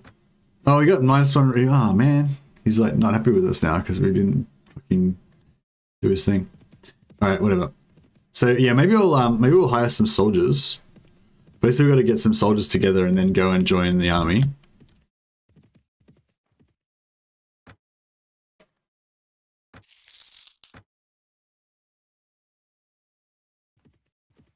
And then we probably want to get the hell out of Noldor country. So our training, we'll just level all these guys up. So basically, just get a bunch of these dudes. They're just like villagers and crap. Is that... Hey, who's the... Didn't we have to... We have to figure out who the marshal is. Or maybe the marshal isn't... Oh yeah, so... He said one of the options when I was in the dialogue before was, who do you think the marshal should be? So I think that means that they just lost the battle, that battle that we observed earlier, where it was like 500 versus 900. So they lost that battle, and the marshal was one of the lords that was leading that army. So now we need a new marshal, right? Because the marshal's not a marshal anymore. He's in captive somewhere. So I think we have to wait until the new marshal gets made. Then we need to find him and follow him. So I'm just hiring a bunch of archers. Well, I'm hiring a bunch of just untrained louts, basically. And then... Okay, so Baron Ulrich has started to confirm marshalship on Baron Ealdred. So we need to find Baron Ealdred and like team up with him. With our little mercenary company. Okay. Sometimes you talk to the village elder, I think he might give you...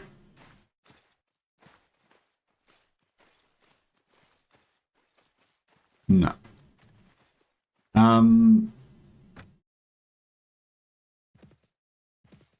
Hey Sean, how you going, man? Seeing this makes you miss it? Yeah, it's pretty good. It's a pretty fun game. Oh, god damn it.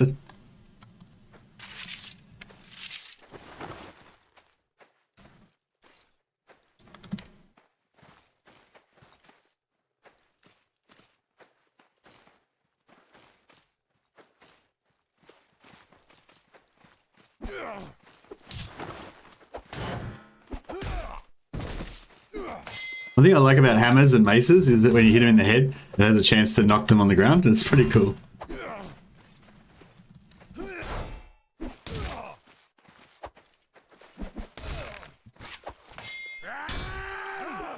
Did I just shoot an arrow at me? Fuck.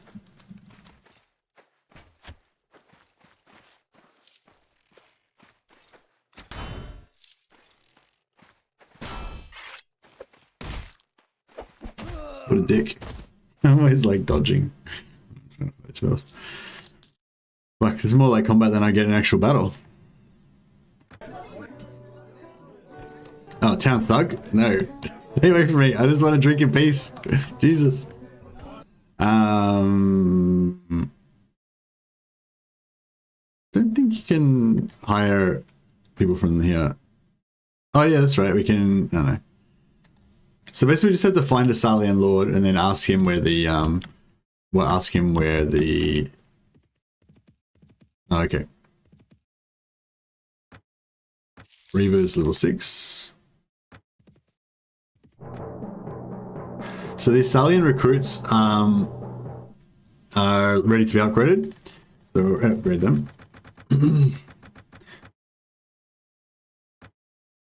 That was just from our experience from the trainer skill. Okay, so she got power drift 4, so she's gonna be able to start doing some archery now, which is good.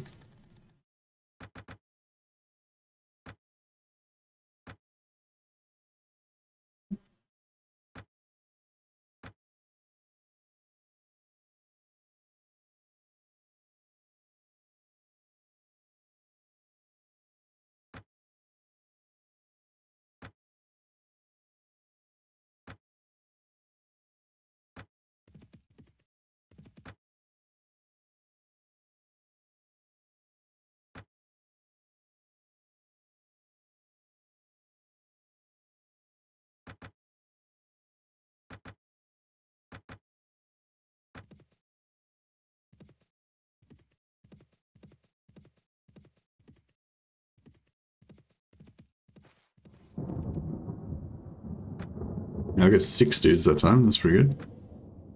How much money have we got? We're gonna be able to afford this? 4,000. Yeah, we got 4,000. We can feed and pay these dudes for a while.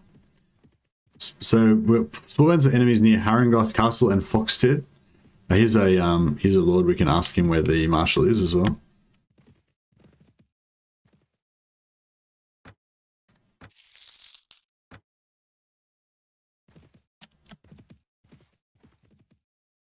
Greetings. So yeah, so we ask something of you. Go location of somebody. You know, where's the Marshal Baron Ealdred? He said it should be close to Clovindan at the moment. So then you can look. Oops.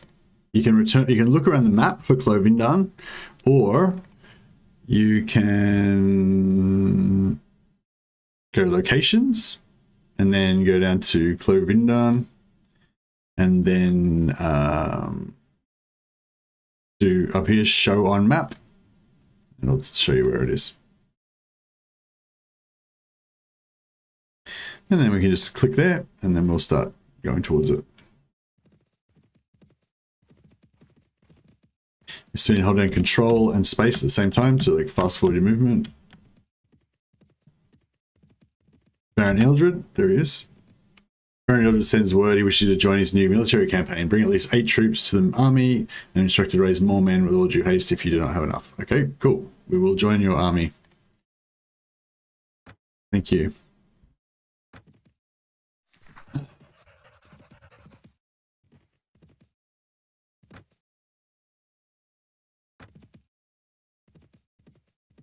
So basically we're going to just follow this guy around now. It's going to be kind of boring, but we're just going to follow this guy around. He's going to like gather up all the other remaining lords. Most of the lords are all got captured because we just got wrecked in that last battle. And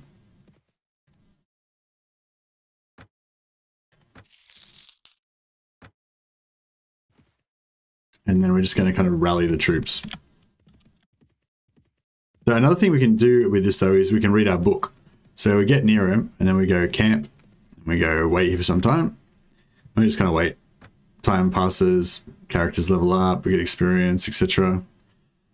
The Shah now declared war against the Bacchus Empire, so that's good for us because we were all with the Bacchus Empire and they were kind of kicking our ass. Now the Shah, a different nation, has joined in as well. So yeah, so our new recruits, they've all leveled up, and our guys that we were leveled up before have leveled up to the next level, so they can be selling in skirmishes now, so they're all archers. Now, every time I do that, it costs money to upgrade them, and it costs money to I have to pay their wages. So the militia costs 1 dinar per week. Now they're trained skirmishers, trained bowmen, they cost 10 dinars per week, so they cost 10 times as much. So if you want to keep a lot of like soldiers in your garrisons and stuff that you're not using, just for ready for later or whatever, you'd like leave them as militia because they're really cheap. And then when you go to war, you would just like level them all up into like skirmishers and start leveling them up more. But yeah, you basically just want to keep like a very small like core of like super tough guys, and then like maybe a larger core of like trained warriors, and then a massive pool of just like absolute lobies, so that when you get into a war situation, you can just get all of your like villager dudes and just instantly kind of level them up to that minimum military level, and then they start kind of getting stronger throughout the war. But then yeah, by the end of the war, you're going to have like all these expensive dudes that you're going to kind of want to get rid of maybe.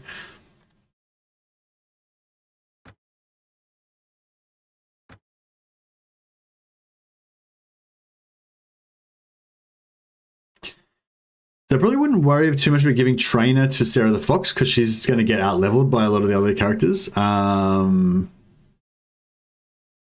But anyone like above level 20, I'll probably give trainer to.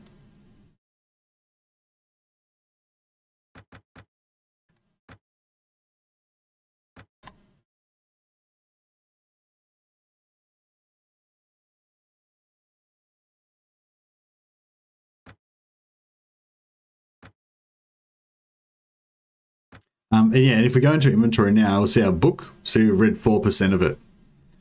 Requires 10 intelligence to read. Oh, okay. But yeah, so we just go camp again. Take action. Oh no, we just go, sorry. Wait here for some time. No, we just wait. We're just waiting for the other lords to come. When you are waiting for a long period of time, you got to make sure you don't run out of food. Because especially if you're recruiting more and more guys, you can get like a really high food bill.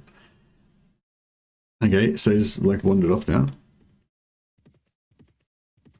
So we're about to get more experience because every day you get your training XP. There's some demon worshippers over there that we can fight. Oh, you know what we can do as well? We can ask the marshal for jobs. Sometimes he'll tell us to go and scout something out or something like that.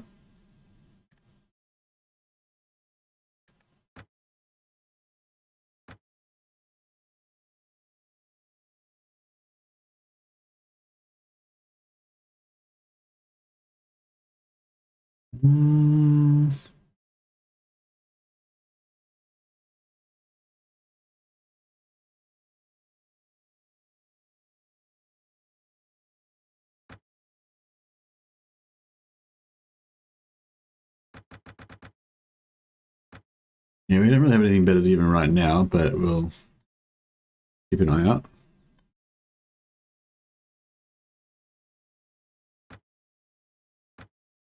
Okay, so militia, these guys are okay, skirmishes, boom, and only, so, okay, so now it requires a lot more experience to get up, right? Once they get higher. So only 4 of these guys are ready to go up to Sully and Longbowman. Now, they actually level up faster if you have a larger amount of them in the one group. So what we'll actually do is we'll just leave these guys as Sully and skirmishers until all 30 of them are ready to upgrade to Sully and Longbowman. That's like the quickest way to do it. Because like these 4, right, they're ready to go to Sully and Longbowman right now, right? So if I take them out, then so every one of these guys is getting like 50 XP or something from all my trainers, right? That's 50 times 30 is what's that, 1500. So every day I get 1500 XP on my Sarlian skirmishes, and then it'll divide that by however much XP they need to level up, and you get like 4, right? Or whatever, you get 3 or whatever. You get, yeah, I'll probably get like 6 or whatever. Anyway, yeah, and then, but then if you move those guys out, then you've only got 24 dudes or whatever, so you're not getting, you get 24 times 50 instead of 30 times 50, so you get less XP for this group, you know? Yeah, anyway, it just works, but just trust me, it works better if you leave them in the lower level. I don't think I explained that very well, but it's the thing. So yeah, when you're leveling up, you do them in bulk lots, basically. You level up everybody together. You just leave them there until they're all ready to level up. Once you get above like the lower level parts. I might just grab some more.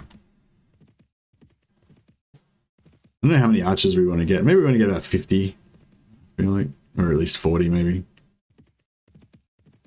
That was another 6 there. That was pretty good. Oh, you can buy food and stuff from the villagers too. Could be good. Buy some chicken. Oh, the chicken's probably gonna go off. Yeah. Grain is always good. Never really goes off. Keep that. I've got heaps of fish. Lasts forever. Beef doesn't last forever, but you can keep it for a while. And yeah, that's all. The more different types of food you got, the more morale, the higher your morale would be. It's good. And also the longer it sort of takes to run out, I guess. Which is good. Okay, fruit. It's good. Date fruit gives lots of morale. Yep.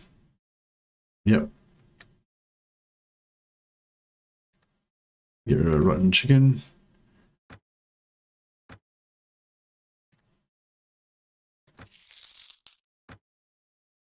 Baron Ealdred is still cruising around trying to find somebody to join his fight with him. Maybe we'll go and ask him if he's got a mission for us now. He might want us to do some scouting or something. But yeah, our army's still kind of too weak at the moment, but we're kind of almost getting to the, if we could level these guys up so they were like elite archers, we could probably almost take out a smaller lord's army. Like this Baron Ealdred, he's a baron obviously, so he's very powerful. He's got 160 guys in his troop. But if you just get like a normal lord, some of them might only have like 40, 50 guys in their party. He's going to fight. He's going to help these villagers against these heretics. We can join in there as well, get a bit of a positive relation with him.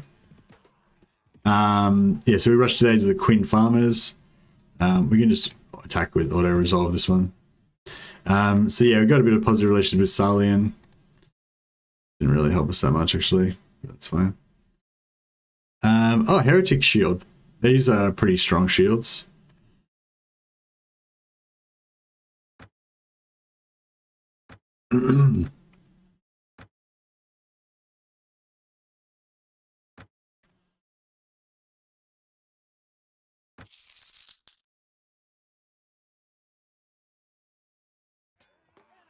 Yeah, so we'll ask him if he's got a mission for us.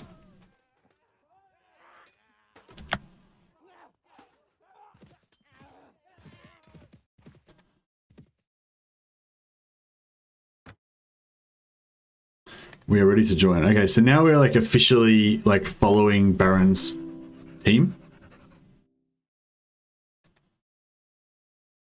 We can ask him if he's got any missions for us.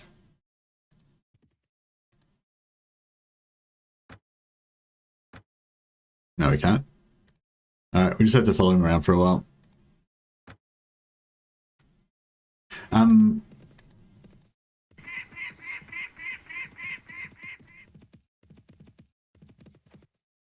Any other food? Cheese? We need cheese.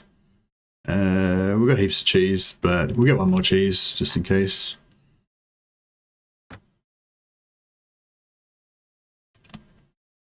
Get another some olives.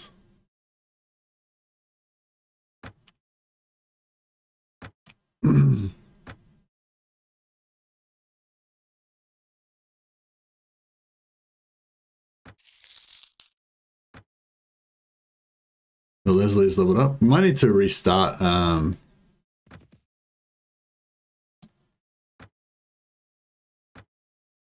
Might need to just restart my computer. Seems like we've got that lag thing going on again.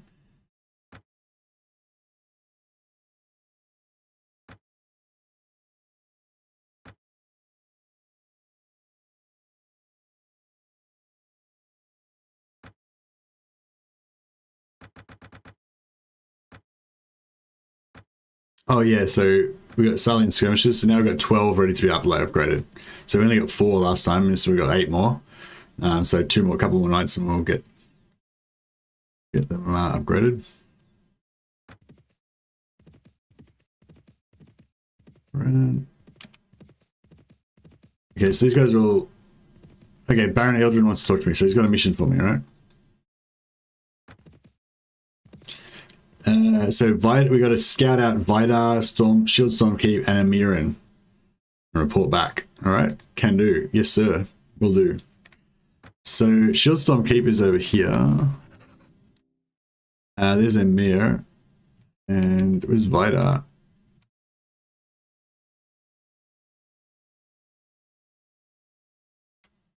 Vidar? Oh, Vidar's over here. Oh, and Shieldstorm and Amirin. Oh, Amirin's right here. Okay.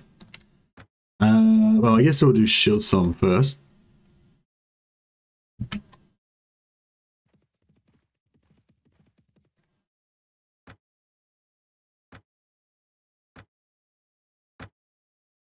What time zone are you in? Hey man, I'm in Australia Eastern Standard Time. Australian Eastern Standard. Oh yeah, another thing you can do when you're trying to recruit lots of soldiers is just like attack these guys, and you'll get to recruit all of their kind of random dudes that they've got following them. They've got a bunch of prisoners in their prisoner train. When you defeat them, you get the option to recruit all their prisoners. So that's quite good. Now we got some Noldor. Okay, so we got a problem now. See, we're traveling 5.5. They're traveling 5.3. So the Noldor are like fairly quick compared to us now, because we've got too much infantry. So this is not a great situation to be in. Shieldstorm scattered. Okay, now we got to get the fuck out of here without these Noldor catching us. Oh, we're fucked. Okay. So the Noldor caught us, right? Now, if we fight them, we will get completely fucked. But what we can do is leave some soldiers behind to cover our retreat and run. So that's what we're going to try and do. It's pretty bad. It's a bit like, it's not very honorable. But at the same time, I mean, these soldiers, they knew what they signed up for, you know? We only need to leave 2 soldiers behind. That's pretty good. We lost 20 morale, but oh well. Mission successful. Okay, Reva wasn't happy with that. She's honorable. She doesn't like that. We're like, all right, well, sorry. Hopefully it won't happen again. But maybe it will. What are you going to do about it? Ah. No, we take that stuff very seriously. We honored their sacrifice. Yeah, apologies, no music today. I got copyright claimed from the music from yesterday, so yeah, apologies to the composers of the original music score. The music's actually kind of cool in this. It's just because the way that the mod works, like the music sort of just kicks in at like random times, and it's kind of weird. Sort of can be a bit weird, but it's but yeah, but the actual music itself's quite nice. Is there raiding Amirin at the moment?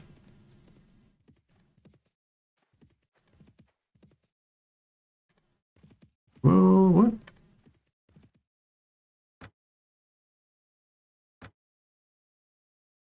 We've scouted Shieldstorm. I feel like I've scouted Amirin because I'm like sitting right on top of it. But maybe not. Yeah, Vidar just got taken. Vidar was Bacchus Empire. It was yellow a second ago, you noticed? And then this massive army of Quinget Bay here is just taking it over.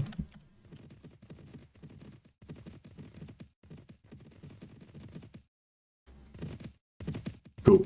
So we completed our quest by scouting all 3 locations.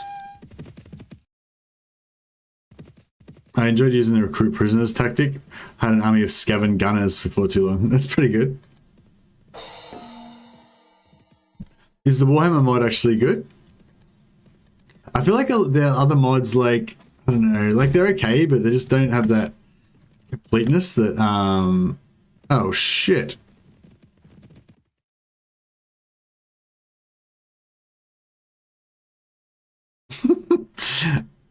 Oops.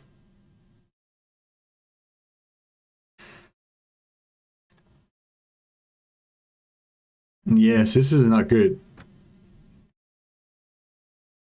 I have to leave 35 soldiers behind to stop them from giving chase.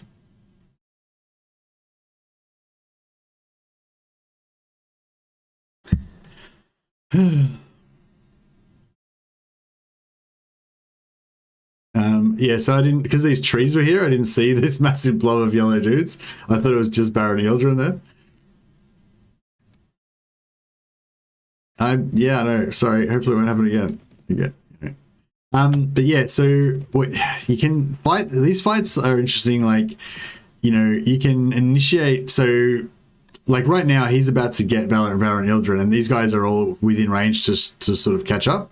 But sometimes you can like catch them in such a way that these guys are a bit too far away and this guy's just a bit out by himself, and then this guy's still running away from everyone, but you can come in, attack him, he's close enough to reinforce you, and together you can take this guy out, you know, without them taking part, stuff like that. So yeah, that sometimes works, but it's not going to work in this situation. Baron Ealdrin is going to get effed. Yep, we're not up for that.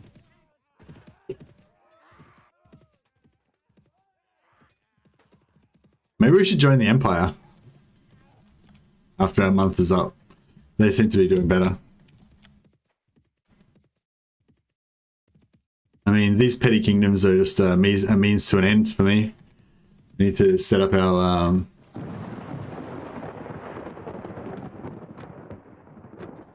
We lost all our troops.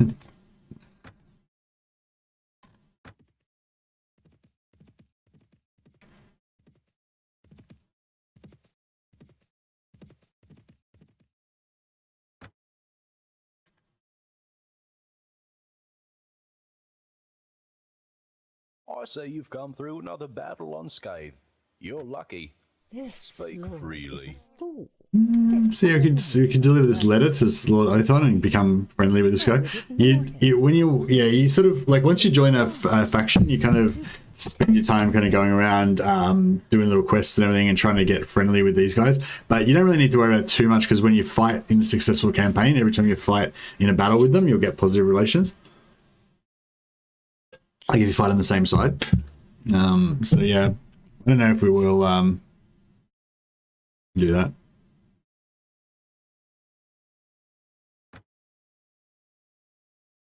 Now he's going to be pissed off with us. Yeah, he doesn't like us now. All right, well, fuck you. Too bad. Yeah, I think we might have screwed up a bit by getting on board with Sarlian when they, like, that battle that they lost, like just at the start of when, just before we joined. That was, yeah, that wasn't good.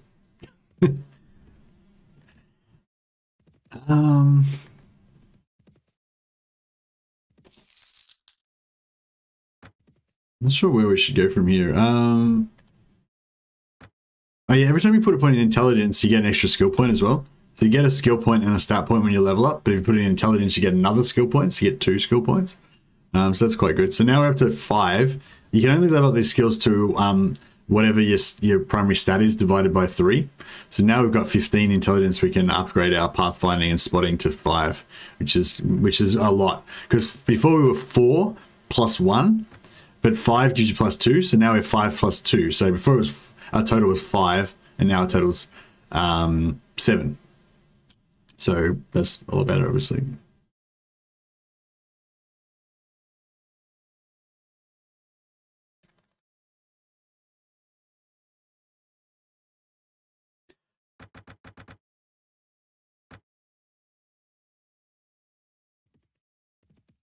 Baron Ildren's been taken prisoner, so he's no longer the marshal anymore. I'm not sure if we're going to get in trouble for not following him. If you're sort of meant to be following him and then you don't follow him for more than a certain amount of time, then you get in trouble. But I think if he gets captured and ceases to be the marshal before that timer kind of runs out, then I think we'll be all right.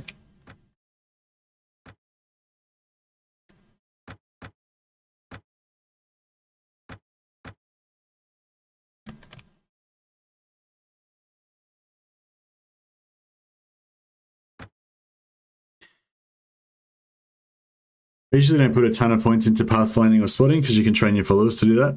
Yeah, no, I can do that as stuff buff. I usually do it the other way. I kind of make myself the intelligence guy so I can train all my followers to be combat followers. But just depends how you like to do it. We'll kill some bandits just to What do I give us some. Actually, we'll just make everyone. So zeros, select everybody, and then just F1, F3 to charge. Oh, we got some knights. We got some mounted guys in here. So these guys are, oh man, he blocked that with his shield. That's pretty crazy. But yeah, I didn't realize there were so many powerful mounted units in this army. Probably should make an effort to sort them out.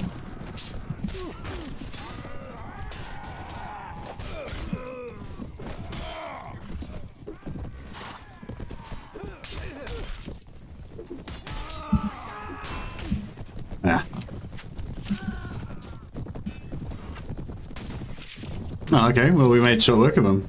That's not bad. We might have got some horses out of that. Surgery is really powerful. Yeah, surgery is good for later on when you have a lot of troops. We don't have any troops at the moment, really, just only a few. Oh, nice helmet.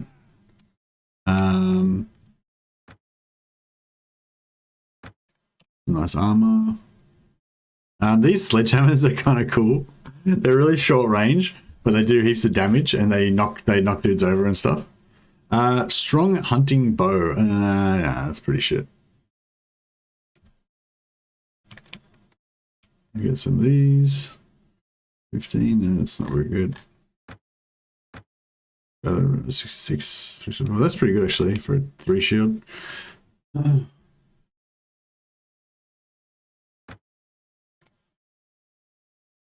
But yeah, when you get into the sort of war part and you've got like large armies, then surgery is extremely powerful. He likes Bodis, very nice. I wonder if we should keep getting soldiers again. I'm kind of thinking we should try to get some mounted knights. There they go.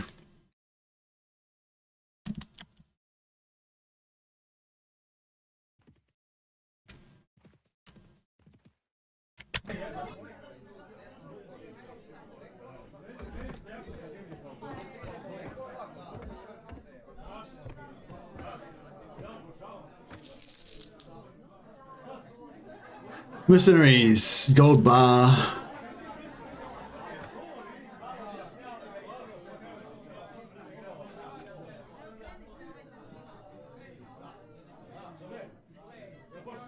$30 men for the price of 11,000 gold. I don't know, nah.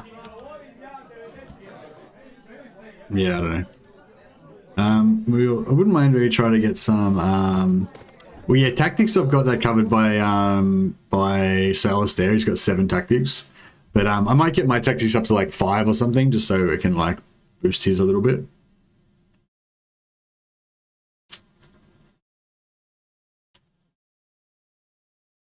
Tactics? Oh, really? Because it seems to be working.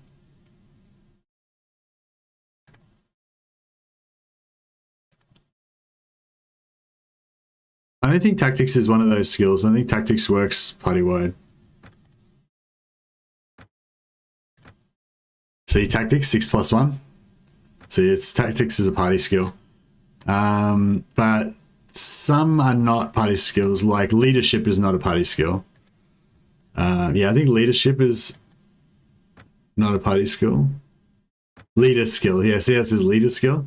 So, but if you go on tactics, see, it doesn't say that. It's party skill. Yeah, persuasion is a personal skill. So that works if, yeah. What else is a leader skill? I don't know if there's any other leader skills. I think it's just leadership. Yeah, I think it's only leadership that's like that in this mod.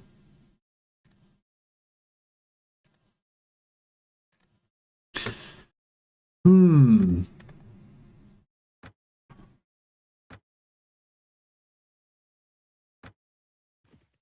not sure if we should bother trying to... I wonder if we could get some, like, horsemen. Wonder what the cheapest horseman we can get is. Like, we can get these guys to horsemen if we level them up enough. Attack the bandits, alright. So I basically just get my companions to charge in first so they get more XP.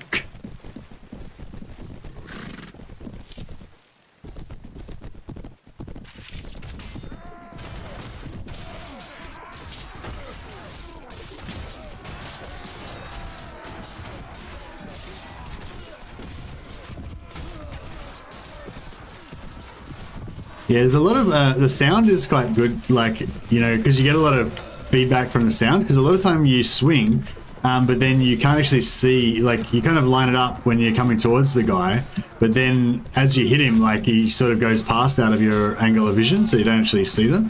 So it's like the sound feedback is whether you, when you know whether you hit them or not.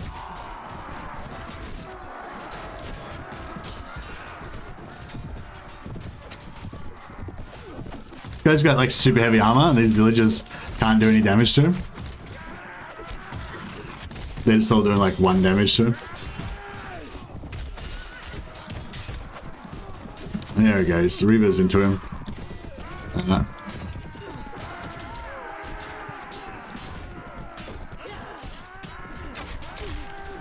That's a good thing that Lancers, Lancers are really good because doesn't matter how strong their armor is, a Lance will always like one-shot kill them if you can couch it. If you can hit them.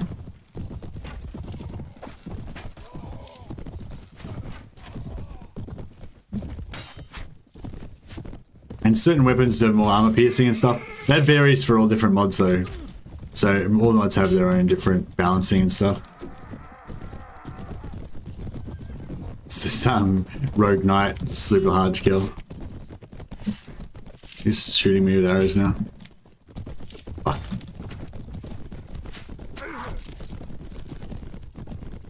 Got him. Eventually. Now this is Prophecy of Pendor, Steven's saying. Yeah, highly recommend it. It's very good. So you always give them back the stuff. Never take the stuff because you want to get the free honor.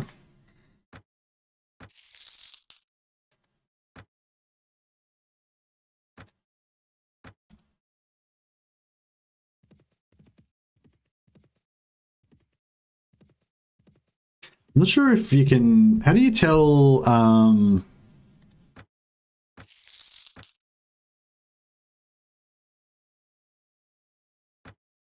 wonder if Salim Militia might get to be cavalry faster. I prefer archers generally, but I was sort of thinking it might be nice to have... Oh, we got Jatu overformed that army as well.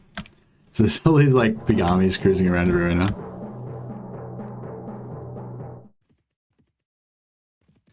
The minor faction armies can be really, I don't know, influential because like there could be a whole army of some nation going to war with somebody else and then they run into a 500 strong host of Jatu or whatever, and then that just completely wrecks their army and then they subsequently like lose the war against the enemy faction.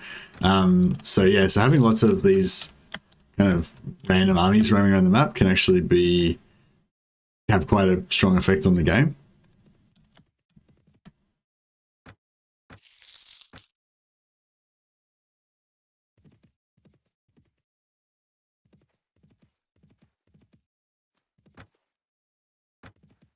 Jatu, another army. There's 2 different Jatu armies just formed. It's pretty crazy. Well, this is level 11 now. So yeah, oh yeah, and you can get positive relations with these villages as well. So the better that your relations are, the more... oh, finally. So Salian and Bacchus Empire are now at peace. That's good, because they were, like, wrecking us. So, like, usually after they take it, if they take a couple of things, then they'll just sort of, like, make peace after that. So, yeah, I'm not sure what they actually got. If anything.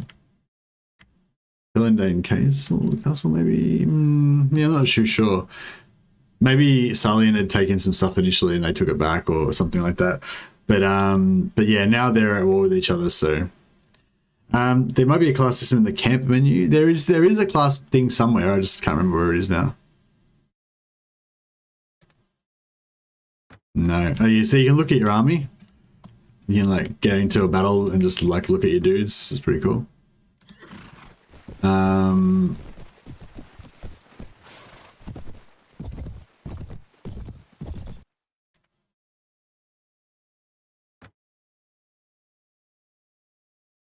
Actions? Salian.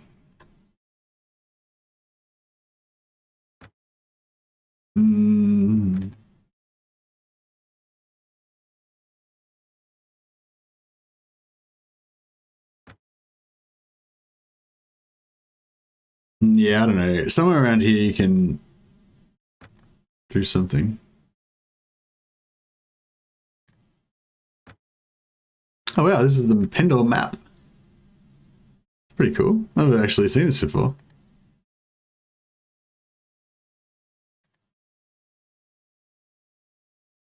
There you go. It's pretty cool.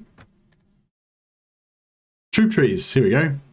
So this is the Kingdom of Salian. So if we want some knights, we need to go Salian cavalry. So we need to go infantry side. So range side goes Salian skirmisher, which is where we're up to now. Then we go Salian longbowman, then armored longbowman, which are the strongest. Whereas if we go this way, after we get to the strongest infantry, we can upgrade to cavalry. So that could be quite good. So yeah, maybe we'll get some cavalry. I don't know if it's really worth it, but yeah, I don't know. See how we go.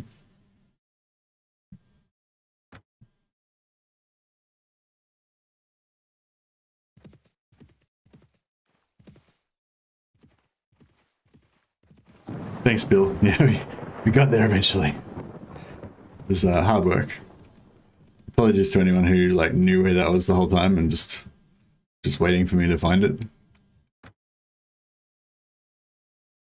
We might be able to join a tournament. I'm not particularly good at tournaments, but we can... No, there's no tournament going on here.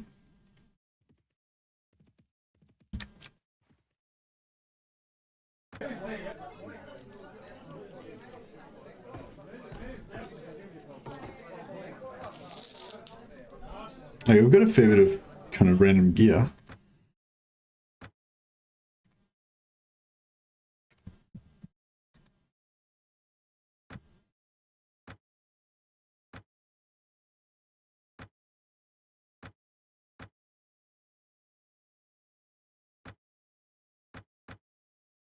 We'll give Sir Jocelyn slightly better helm.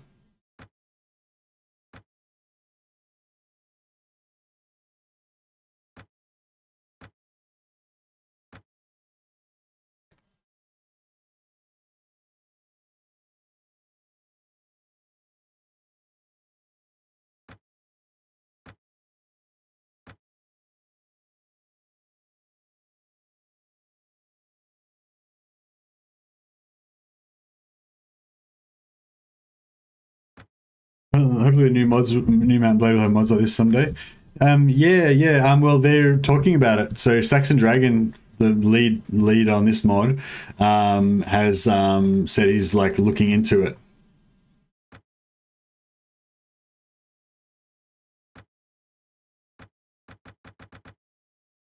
So these guys are ready to be upgraded. So we can just keep them at this, like right now they only cost 10 dinars per day, whereas if we upgrade them, they cost like 40 dinars per day. So, or, oh no, it's 40 dinars to upgrade them. I'm not sure what their price will be, but it'll be higher anyway. So we just leave them at, as skirmishers, and then when we're about to have a fight, we upgrade them all, and that'll make them like a hard fight, and that'll make them more, you know, proficient. And she got strength to 10, yeah, cool.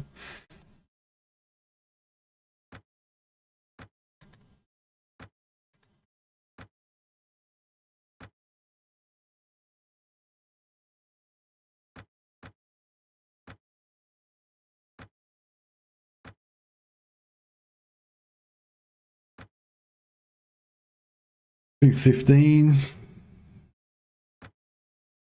Oh,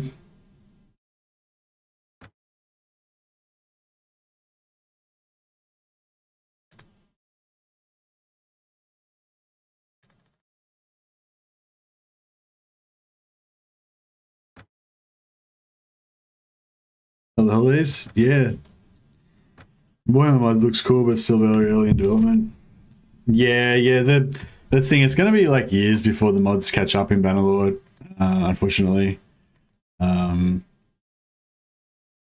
it's a cool framework. It's a cool basic game, but just doesn't have that like in-game depth to it that Prophecy of Pendor's got, I don't think. Not yet, anyway. But Bannerlord's still definitely a fun game. Like you can definitely spend a weekend just like exploring all the systems in it and everything. But I just feel like ultimately it's not like I could literally spend 500 hours playing one game of Prophecy of Pendor and I probably wouldn't even get bored, you know, like whereas I couldn't do that with Bannerlord. Just not as deep, I guess.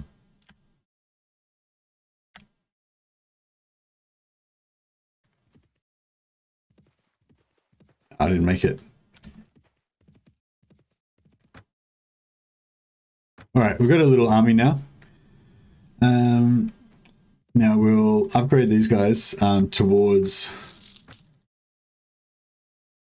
sort of aiming to slowly get them to be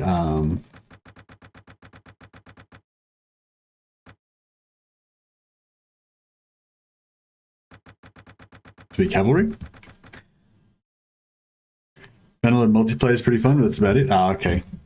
Oh, that's a shame. This lag's kind of annoying me, but I don't know if it's worth. I'm probably not going to stream for too much longer. So, Sarlian's declared war against Ravenstern. Oh, bro, I don't think you're ready, Sarlian. Like Jesus, maybe you should just chill the fuck out. Oh, I guess we should try and join the war again. I might try and I'm trying to get a few more dudes. We're trying to get as many guys as we can. What's our money like? Yeah, we're still alright with money. Yeah, let's try and get as many recruits as we can. And then, because some of them will die in fights and stuff. Especially because we don't have any surgery skill, as somebody was talking about before. Was that received word? There's another army of Noldor arriving. Oh, are we maxed out on our party level? Oh, yeah, okay, so we can't get any more dudes in our party now. I might actually get rid of these skirmishers. Because they can't be, they'll never be able to be cavalry.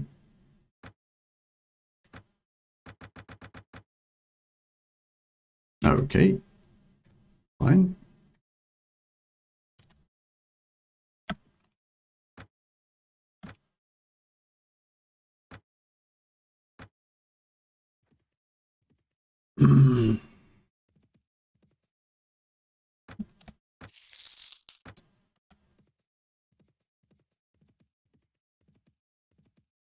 Alright, now I think we're maxed out again. Some more things. Rotten chicken, yeah. Okay, so we got more chicken. Rotten beef.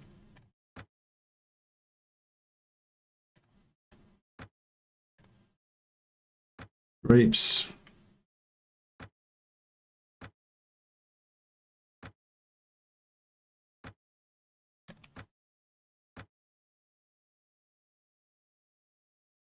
I don't need to worry about the shields. We can make sure we get a couple of these ones just for the people who've got really crap shields.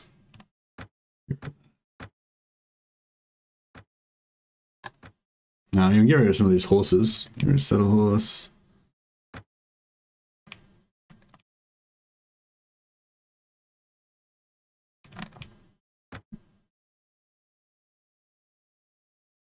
I think somebody said earlier 5 is the good amount to have for pack horses.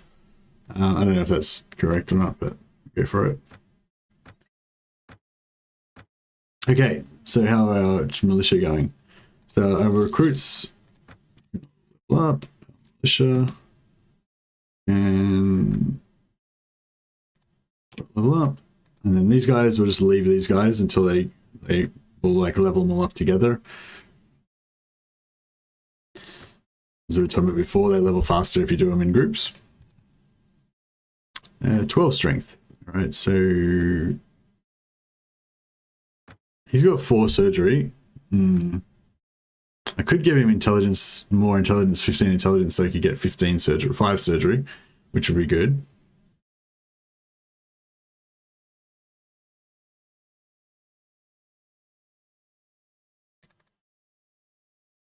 Yeah, maybe we'll just focus on making him an archer, because he could be a decent archer, maybe. He'll have lots of points left over from his intelligence, so...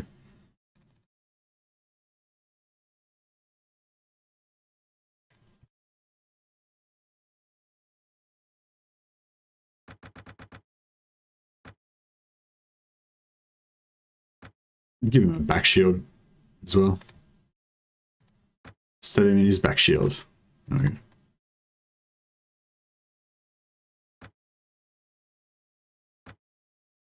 And Reba. Oh, the other thing too is if we have all of our companions with training skill, then they'll train up all of the recruits super fast as well. So it's actually kind of good to have all of them with trainer. Although the higher level they are, obviously, the better as well.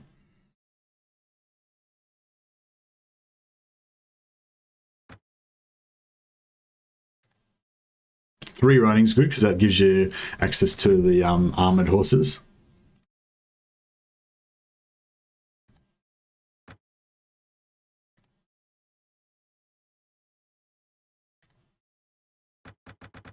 All right, now we'll try and find the marshal and join up with the war effort. Gonna be rough. Baron Eldred, oh man, Sullivan's getting their asses kicked. Yeah, we need to kind of make, really we need to make a full army of like elite archers and then go after them with that.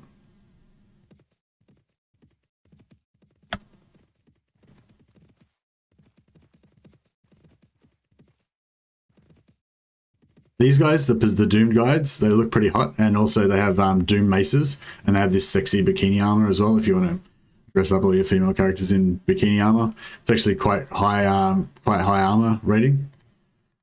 We probably won't get any because there's only a small amount of troops involved in this fight. But there we go. Oh yeah, see your favorites. These we can actually capture them, and then we can actually recruit them later on into our party from recruiting from by recruiting from your what do you call it? From your prisoners. I think do you have to meet everybody first before you can get automatic plus, like, so basically you get like plus relations every time you kind of like do something honorable or whatever, I think.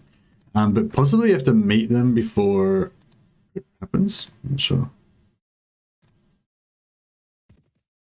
Might just like quickly try to meet everybody here so we can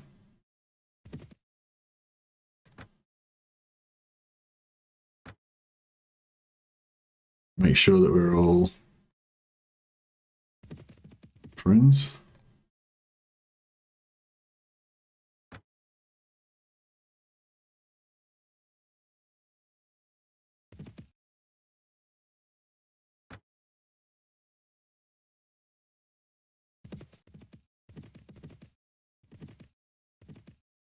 My scouts informed me. It's like So this Sean Connery voice, classic. My scouts informed me you were coming, but I took no precautions, seeing as it was. Oh, he doesn't like me. you. -3. Why doesn't he like me? Maybe I was rude to one of his relations or something.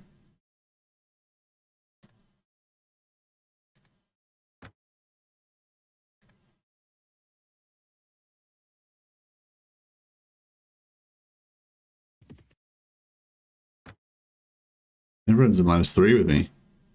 Or a lot of them are anyway. Oh, maybe it's because I did, because I abandoned my troops. And it was like a negative honor. Maybe I've got like negative honor right now.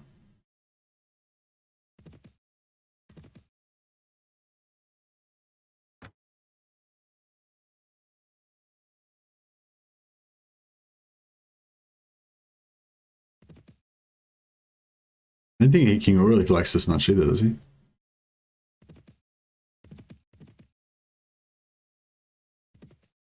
Oh, right, yeah, maybe because we got defeated. He heard about our defeat.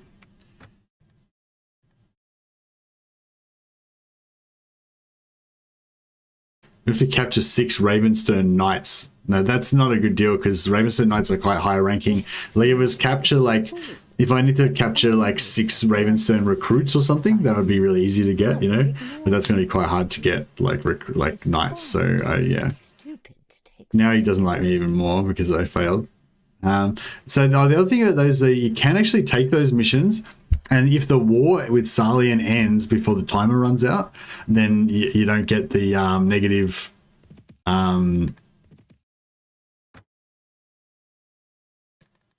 don't get the negative.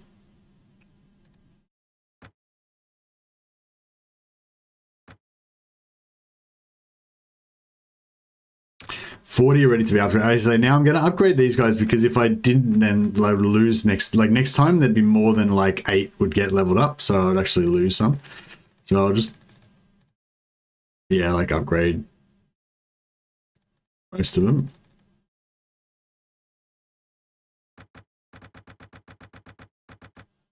And then Sarlian Footman, updated Sarlian Armored Footman, and then next after that, Sarlian Horseman.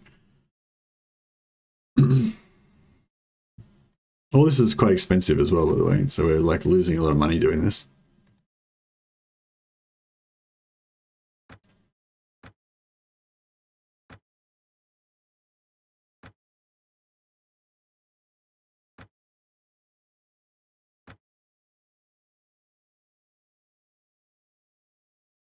All right, so we can camp here and read our book a bit.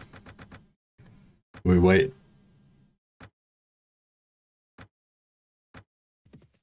Actually, we can ask where the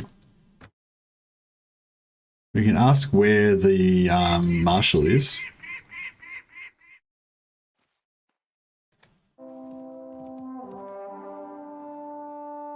Marshal Baron Aldred. He is currently at Mistmire Castle, which is where we are, I think. Mistmire, yeah, okay, cool. So we just wait here until.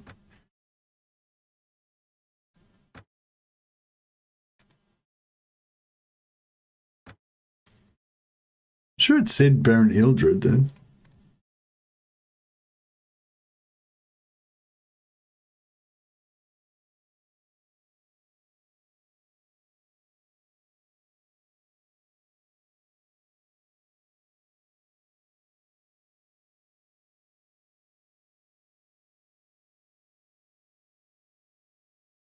I actually find him.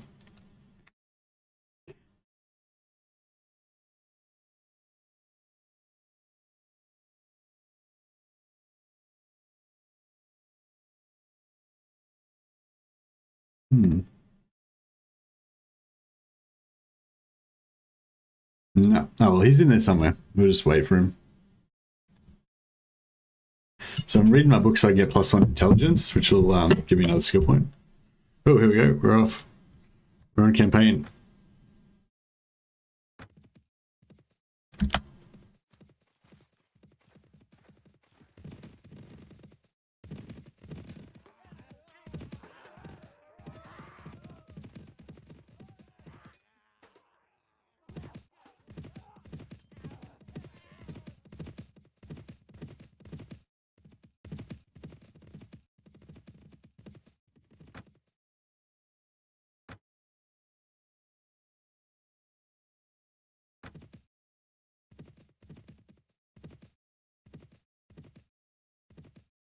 Screw it. Probably should have upgraded them before, but that's okay. Okay, so we're going to siege this castle. Okay. Unless the Ravenstone army comes and they're like way stronger than us, in which case we'll run away.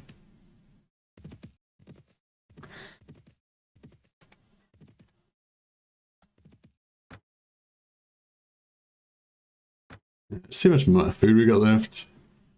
Yeah, we seem to be still okay on food.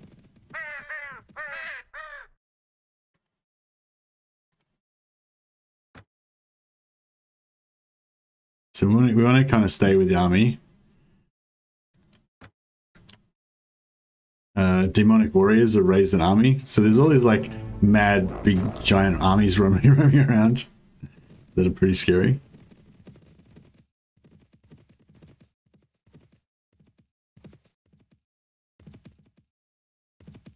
Not sure what he's waiting for.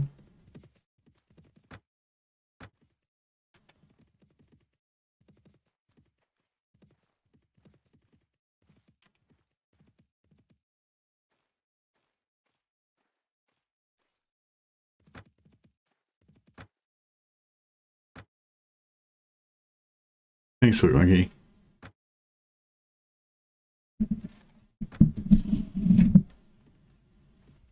Oh, we're off.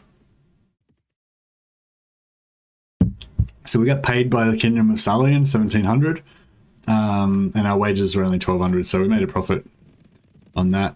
Plus we got extra profit from that.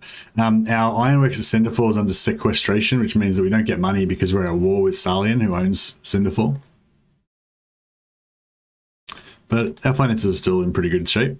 But you kind of want to set up a few of those productive enterprises at different places before you start like having lots of troops, because you need a bit of income to support those troops, I guess. We can talk to Baron Ildred, see if he's got a mission for us.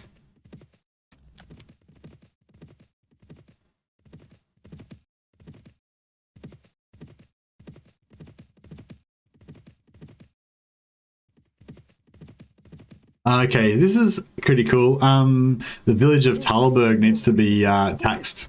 So I don't know if I would necessarily do it normally, but yeah, he said he'll grant us 1/5 of everything we collect. So that's right. All right, cool. So basically, we're just going to go and tax Talberg for him. So if we find Talberg on the map, there it is. So we're going to go to Talberg, basically demand money from all the peasants, and if they don't pay up, then we'll bash them. I mean, we'll enforce the law. I am the law, basically.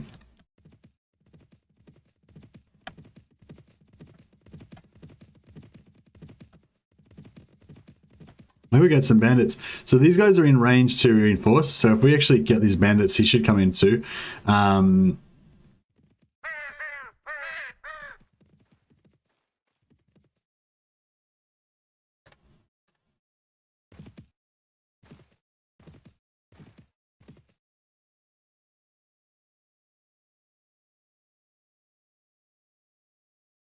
Yeah, don't want any of that nonsense.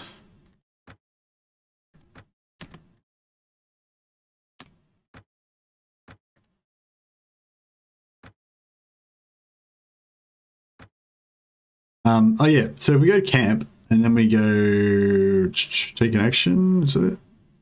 Nope.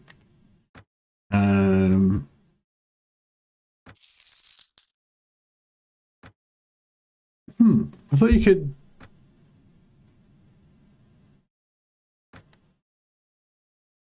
Recruit.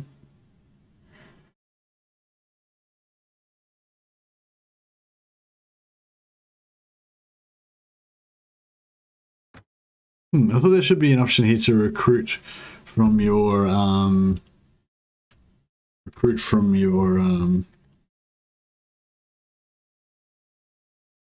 you have to talk. Is that how you do it? No, you don't. No, you have to. How do you like recruit from your prisoners?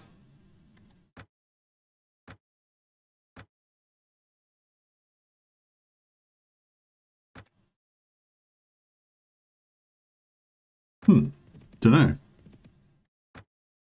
No, there should be a way, but I forget how you do it.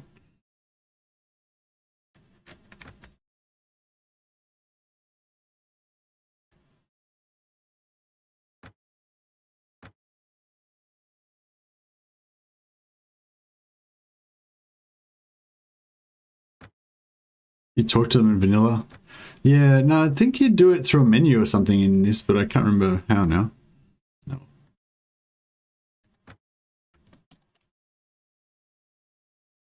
Okay, so if we just wait one more night, we should get all 51 of these should upgrade together.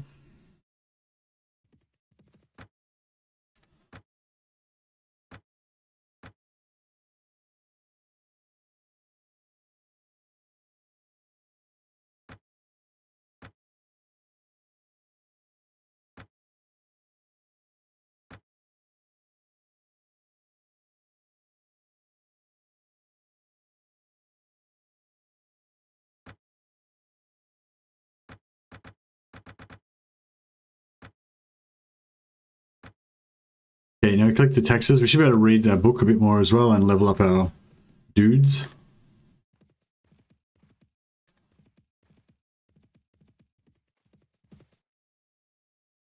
People outrage your demands and decry it's nothing more than extortion. They're getting very restless and they may react badly if you keep pressing them.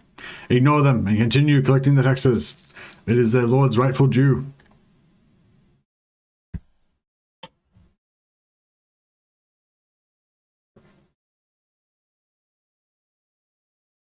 If you do this in a city, you get a lot more money as well. Oh, they didn't rebel. Sometimes they fight and you get to put them down, like, brutally. This is always good. Oh, we got pork. Pretty good. Smoked fish, bread, grain.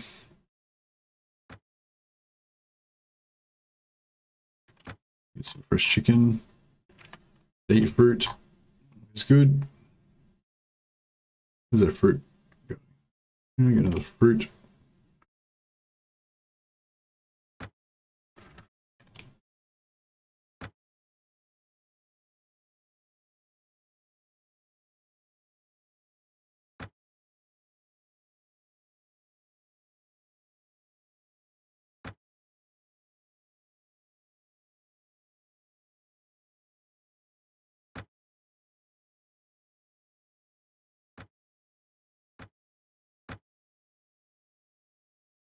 Oh, we lost the footman. How'd that happen?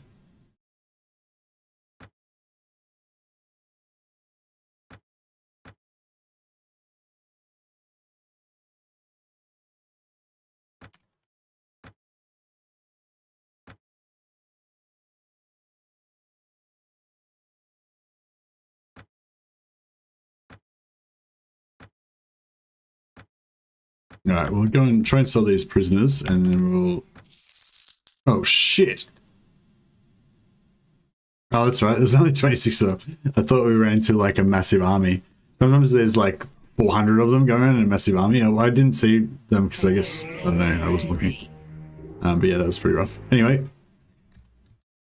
I'm just going to make my companions charge, and my infantry can just stand here, stay here.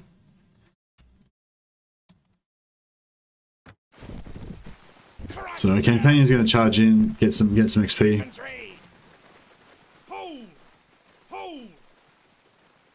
Oh man, there's some heavy knights here. Okay, I didn't realize how hectic this was. Let's we better pull back to the infantry.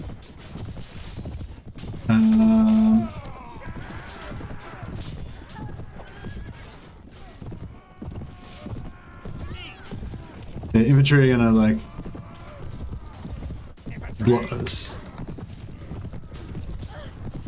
Now I'll try and ride my cavalry into the infantry, so then when their cavalry ride into the infantry, they'll just get fucked up.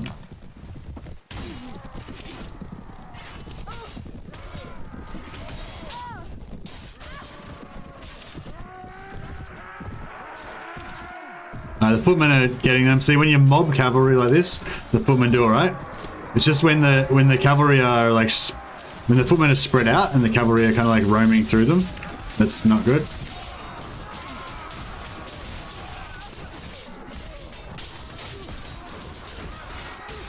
These knights are very strong. Like this guy's probably gonna kick my ass even though he's on foot and I'm on a horse.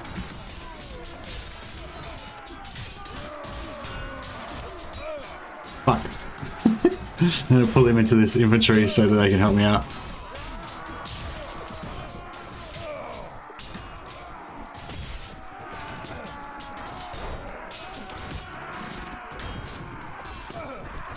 Drilled him.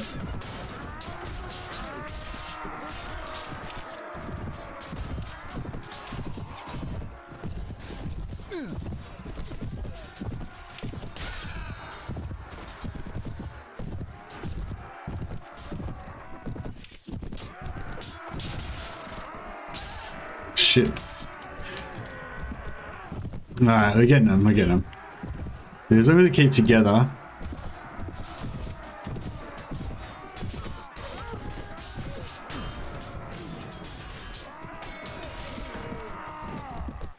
There we go. Good old Salian footmen, they did the job. That was rough. What do we lose? 4 killed, 7 wounded. So yeah, we took a fair few casualties there, but they were very strong enemies. 7 renown we got, so it's quite a high, tough fight. We could actually get some good items from that. So look at this helm. It's pretty cool. Got a hood on it. This stuff's nothing too special.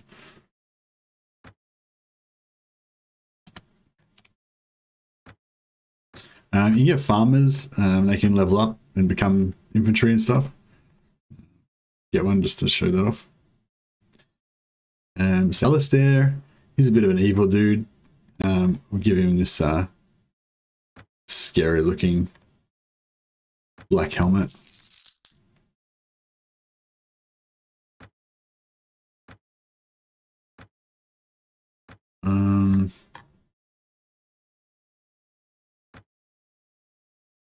Stubborn draped warhorse. It's a bit slow. It's got armor 50 though, so. Oh no, it doesn't. No, it's alright. We'll wait for a better horse. Oh, actually, he's got high riding skills, so it might kind of work out.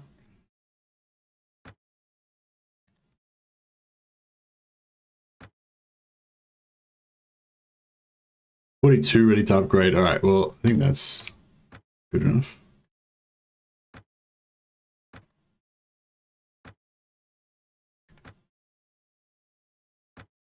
I think we want to kind of go up to 14. Well, actually, no, I want to get up to 15 in strength eventually.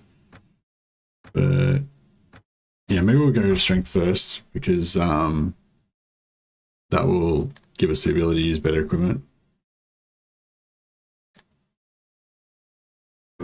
See, oh yeah, this skill actually increases your swing speed with the weapon, which also can increase your damage.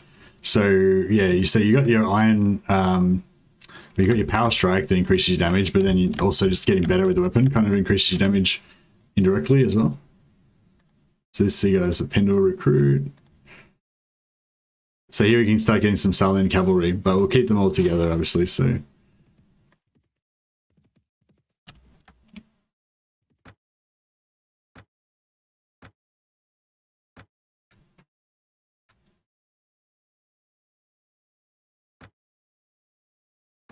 So we got 1,800 gold for all those prisoners. We had some pretty expensive prisoners.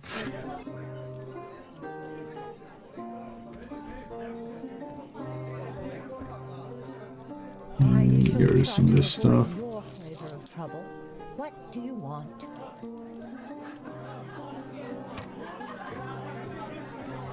And oh yeah, our book that we're reading, we're up to 53%. So we're nearly going to get another another skill point out of that. Now this is the exquisite silver longsword. It's actually a nice, decent starter weapon. Horn bow, power draw 4. That could be good for Reaver. Fine short bow. These are good starter bows. They're not the sort of stuff you want to be using like once you get skilled up, but They can kind of do the job. And you want arrows that do as much plus damage as possible. These ones are obviously not very good, but that'll give us some starter bows.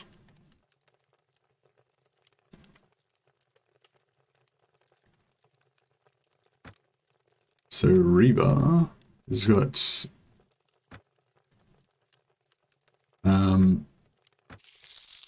she can use 4 power draw 4,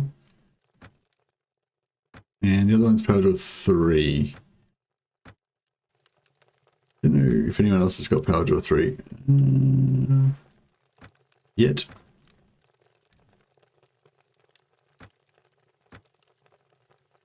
Power draw 2.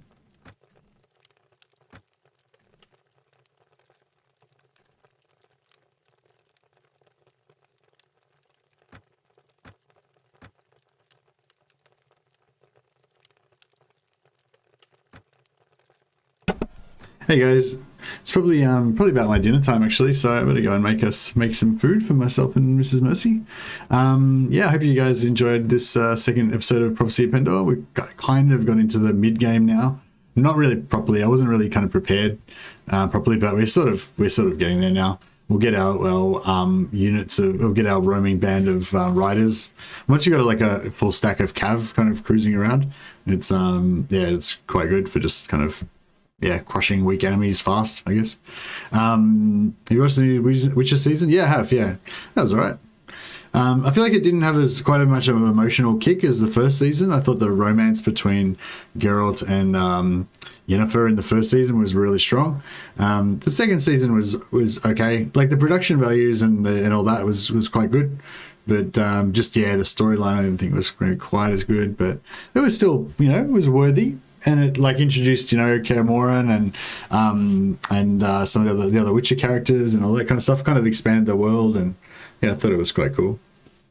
Anyway, I'll catch you guys later. I would like to do one more stream of this, but I don't know if I'll be able to fit it in. But yeah. Anyway, I'll be unlisting this video afterwards. But it'll be in the recent streams playlist if you want to come back and watch it again or whatever.